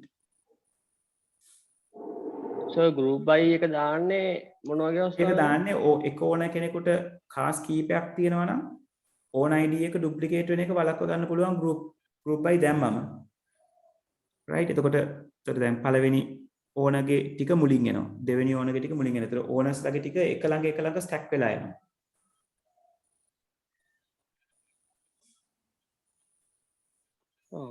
තේරෙනවද? ඒ කියන්නේ දැන් ඕනර්ස් හිටියොත් දැන් පළවෙනි කියන්නේ උදාහරණයක් විදිහට ඕන ID එක අපි හිතමු 0.01 කියන ඕනට කාර් දෙකක් තියෙනවා කියලා. එතකොට එයාගේ එක කාර් එකක් 65යි 35 වෙන්න පුළුවන්. තව කාර් එකක් WP 15 වෙන්න පුළුවන්. එතකොට මෙයා මුලට එනවා. ඊට පස්සේ දෙවෙනි ඕනටත් කාස් දෙකක් තියෙනවා කියලා හිතන්නකො. ඊට පස්සේ එයාගේ ටික ඊළඟට එනවා. right group by නොකරම වෙන්නේ table එකේ තියෙන original order එකට එනවා. එතකොට 001 002 ඇවිල්ලා ආයි 001 ඇවිල්ලා ආයි 002 ඇවිල්ලා එහෙම එන්න පුළුවන්. ගෲප් බයි දැම්මම අර සර් මුලින් ඇඳ විදිහට එන්නේ නේ. ඔව් group by තමයි මේ විදිහට ඔයාට output එක එන්න පුළුවන්. group වෙනවා මේ ඕනගෙන් ඕනට. හරි හරි සර්. හරි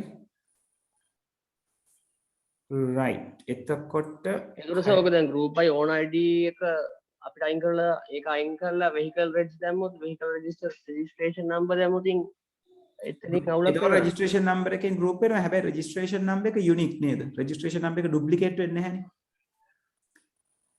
ඔව්. ඔය group by එක දාන්නෙම duplicates තියෙන තැන්වල ඒ ටික එකට set කරගන්න. සහ aggregate function පැත්තට යනකොට දැන් කවුරු හරි අහන්න කිව්වොත් එක ඕන කෙනෙකුට තියෙන කාස් ගාන හොයන්න කියලා. හරි. එතකොට group by තියෙන එක තව වටිනවා. එතකොට එන්නේ 001 ට කාර් දෙකයි නම් 001 2 කියලා එනවා. 002 ට කාර් තුනයි නම් 002 3 කියලා එනවා. හරි හරි සර්. right එතකොට තමයි group by එක ඇත්තටම ගොඩක්ම වටින්නේ. දැන් ඔතන group by එකේ ලොකු effect එකක් නැහැ. හරි සර්.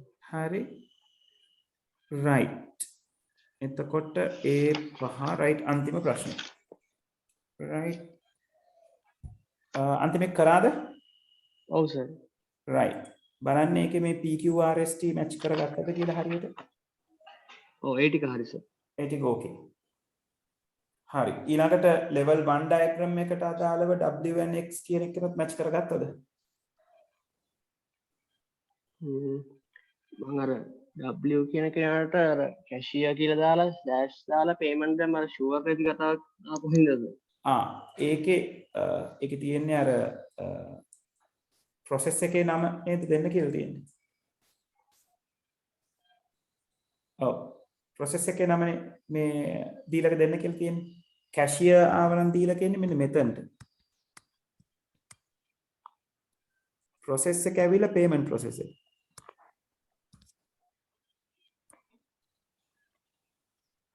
clear දීලා. හරි හරි. මෙතන ඒ කියන්නේ මේකේ තමයි මේ වැඩේ කරන්නේ කවුද නැත්නම් කරන්නේ කොහෙද කියන එක ඉන්ඩිකේට් වෙන්නේ.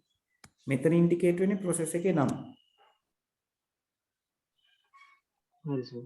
right මේ x කියන කෙනා අපිට මේ උඩ context diagram එකෙන් අල්ල ගන්න පුළුවන්.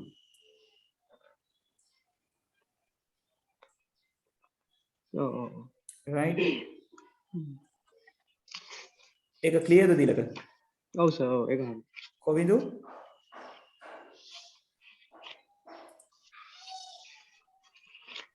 හරි ඒක හරි. හරි right okay. හරි part B එකේ අහලා තියෙනවා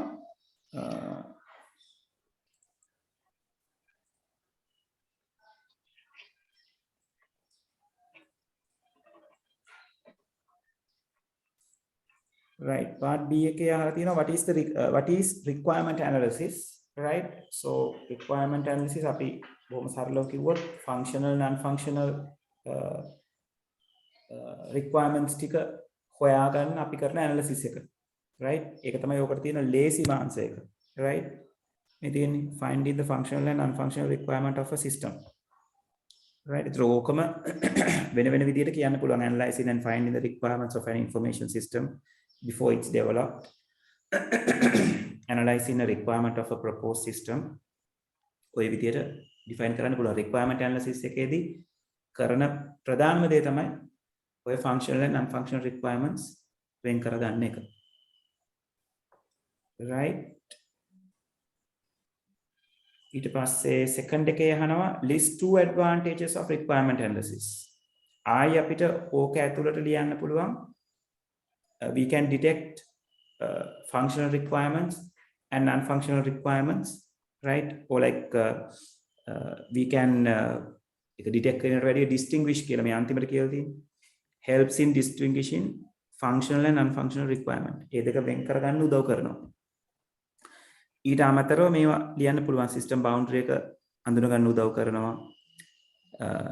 It can detect and resolve conflicts between requirements, right? කියන්නේ client ගේ තියෙන requirement එකයි එක කරන්න පුළුවන් ද බැරි දෙයක්ද කියන එක manage කරගන්න පුළුවන්.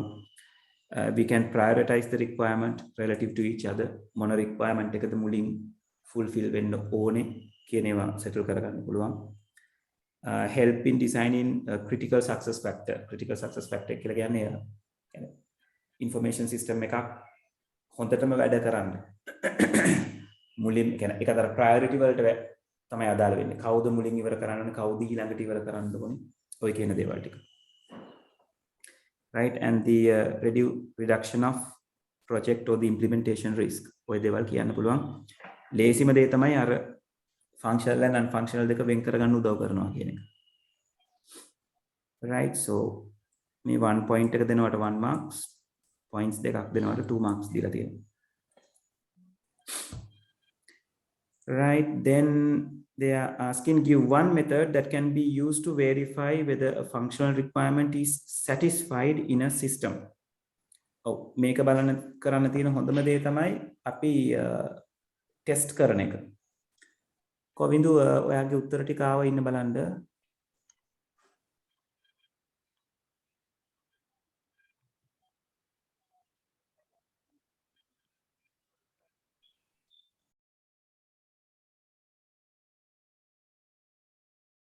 ඔව් ෆස්ට් එකට ලකුණු ගන්න පුළුවන් කොවින්දු.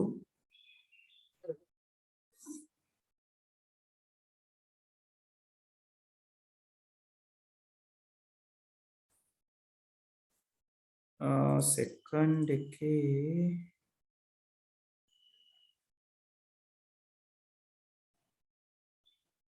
සෙකන්ඩ් එකට ලකුණු දෙන්න පුළුවන් no problem.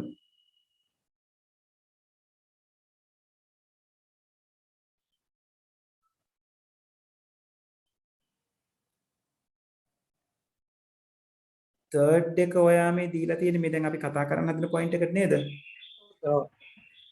The system should not execute unless the function requires.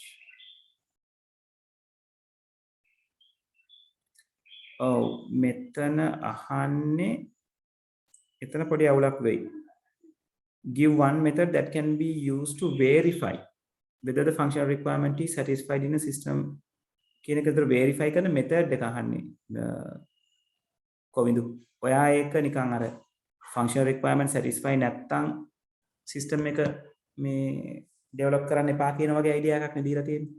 ඔව්. මේගොල්ලෝ අහන්නේ කොහොමද ඒ කියන්නේ functional requirement එක satisfy වුණාද කියලා තීරණය කරගන්නේ කොහොමද කියන එක. ඒක තීරණය කරන්න ඔයාට test කරන්න වෙනවා. right? නැත්තම් validation technique එකක් පාවිච්චි කරන්න වෙනවා. ඒතර අපිට අදාළව අපිට කියන්න පුළුවන් ලේසිම වෙලේ තමයි through testing based functional requirements. right? එතකොට ඔතනදී ඔයා උත්තරයක් දුන්නොත් එහෙම system testing integration testing කියලා අන්න ඒවා වරදිනවා. හේතුව මේ functional requirement test වෙන්නේ unit test පැත්තේ ආයි client ගේ පැත්තට දෙනකොට acceptance test එකේ functional requirement තියනවද කියලා test වෙනවා. මොකද client නේ දන්නේ client උවමනා මොකද්ද කියන එක. right? system එකේ integration එකේ functional requirements test කරන්න බෑ. මොකද ඔක්කොම එකටනේ test වෙන්නේ. එතකොට එකින් එක වෙන් කරලා ගන්න බැරි වෙනවා. තේරුණා? හරි සර්. right. සර් මේ එතකොට මේ with the expected output is done by the system කියලා ලියුවොත් method එක විදිහටද? ඔව්. expected output is done by the system කියලා. එක වචනයක් ඔයාට ඒක අමතක වෙලා තියෙනවා. ඔයාට testing කියලා ඉස්සරහට දැම්මනම් හරි. testing whether the expected is done by the output කියලා ආවනම් ලකුණු ගන්න තිබ්බා. හරි සර්. ඔයා ඒක testing කියන කෑල්ල ලියලා නැහැනේ. එතන තමයි critical point එක. right? ඔව් සර්. හරි. ඊළඟට අන්තිම එකේ ඔයාට functional and non-functional requirement and other requirement set එකක් දීලා තියෙනවා. ඒකෙන් මොනවාද non-functional වෙන්නේ කියලා ඒගොල්ලෝ අහන නේද? Identify the following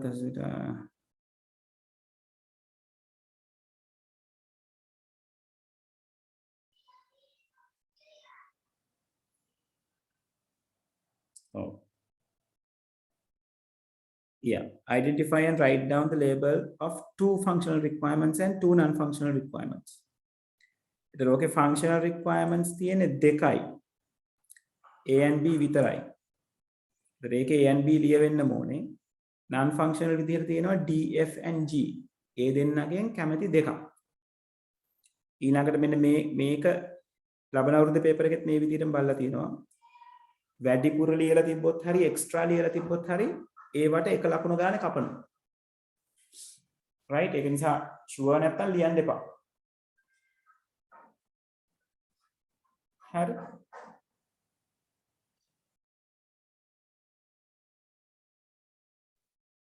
clearද? සර් ඒ ටික අර පොඩ්ඩක් බලාගෙන යන්න අපි. මේ ඒ කියන්නේ මේ functional non functional set එකද? ඔව්. right okay right. ඉන්නේ. මේකේට අදාළව තියෙන්නේ මේක library management system එකක් නේ. The system should authenticate user through username and password. අනිවාර්යෙන් functional requirement එකක්. right? මොකද ඒක නැතුව system එකත් එක්ක interact කරන්න බෑ. right? B, the system should enable user to search for books based on the title, type, ISBN number, publisher name. Searching नेतन कथा करते हैं. So searching means a function, right? So again a functional requirement,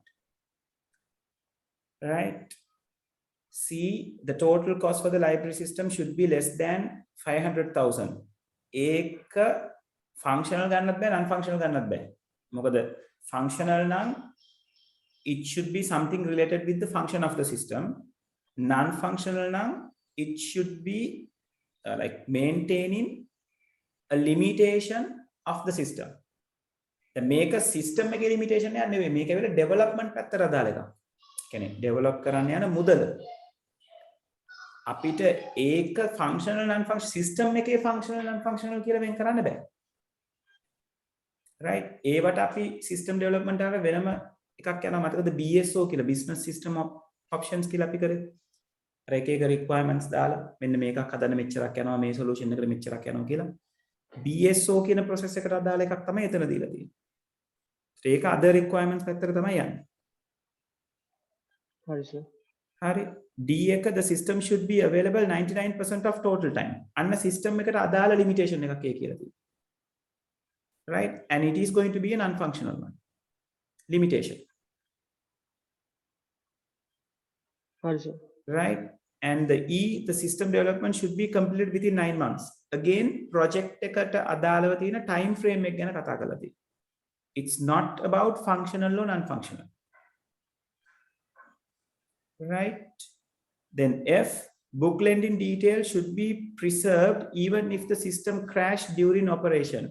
ආයත් limitation එකක්. මොකක් හරි crash එකක් වුණොත් අර ටික save වෙලා තියාගන්න ඕනේ. function එක කරන්න ඒක උවමනා නොවෙන්න පුළුවන්. නමුත් අපිට details ටික backup වෙන්න ඕනේ. right? So non-functional. The book database of the school library management system must be secured. Security පැත්ත ගැන කතා කරා නම් පැහැදිලිවම non-functional, secured by preventing unauthorized access. Non-functional කිව්වම මතක තියාගන්න security, efficiency, reliability, effectiveness, productivity ඔය කියන points ගැන තමයි කතා කරන්න තියෙන්නේ. Accuracy, right?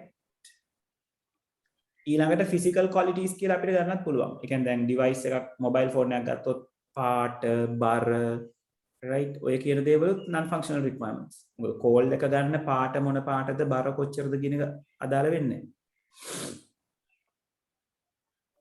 ඒක දැන් සර් ෆෝන් එකක් ගත්තම ඒක fast charging support කරනවද නැද්ද කියන එකත් non functional. non functional. මොකද mobile phone එකේ function එක කියන්නේ communication. ඒක communication වලට relate වෙලා යන requirement ටික තමයි functional requirement වෙන්නේ. ඒ කියන්නේ මොනවාද? number එකක් dial කරන්න පුළුවන් වෙන්න ඕනේ. SMS එකක් type කරගන්න පුළුවන් වෙන්න ඕනේ. SMS එක send කරන්න පුළුවන් වෙන්න ඕනේ. SMS receive කරන්න පුළුවන් වෙන්න ඕනේ. receive කරපු SMS එකක් read කරගන්න පුළුවන් වෙන්න ඕනේ. right? එතකොට දැන් අපි SMS එකක් type කරනකොට buttons වලින් සද්දයක් එන්න ඕනේ කියන එක non function. ඔව්. ඒක අර මේ keypad එකටත් එහෙම වෙන්නේ සර් මේ dial ඔව්. keypad නේ dial pad එකට. yes. ඔව්. Right. ඊළඟට H එක ආයෙත් other requirement නේද? Since the past people association has indicated its willingness to develop the system, preference will be given to them. ඒකත් functional පැත්තට අයිති දෙයක් විදිහට නෙවෙයි සලකන්නේ. ඒ කියන්නේ functional non functional අදාළ නැහැ ඒක වෙනම requirement එක. හරි සර්. Right. ඔව්. Okay හරි. එහෙනම් හෙට උදේ 2020 එකේ first එක කතා කරමු. හරි සර්. කතා කරලා 4 වෙනිදා තමයි අපිට second එක සාකච්ඡා කරගන්න වෙන්නේ Independence Day එක දවසේ. Right. එදා උදේම එමු එදා උදේ මටත් වැඩ තියෙනවා මේ මත් වැඩ ගොඩක් අස්සේ ඕක settle කරගත්තේ. but කට්ටියත් එක්ක කතා කරමු උදෙන් කතා බහ වෙලා ඇවිල්ලා. Right. physical එන එක ගැටලුවක් නෑ නේද ළමයි? රටේ තත්ත්වෙත් එක්ක දැන් physical එන එක ආයේ ගැටලුවක් වෙන්නත් පුළුවන්. අපි බලමු 4 වෙනිදා physical තමයි දැනට ඔළුවේ තියාගෙන ඉන්නේ මම. බැරි වුණොත් online හරි අරගමු. Right. හරි ගිහින් එන්න එහෙනම් මම end කරනවා මෙතෙන් දැනට. Thank you sir. Thank you. Thank you, sir. Right, okay.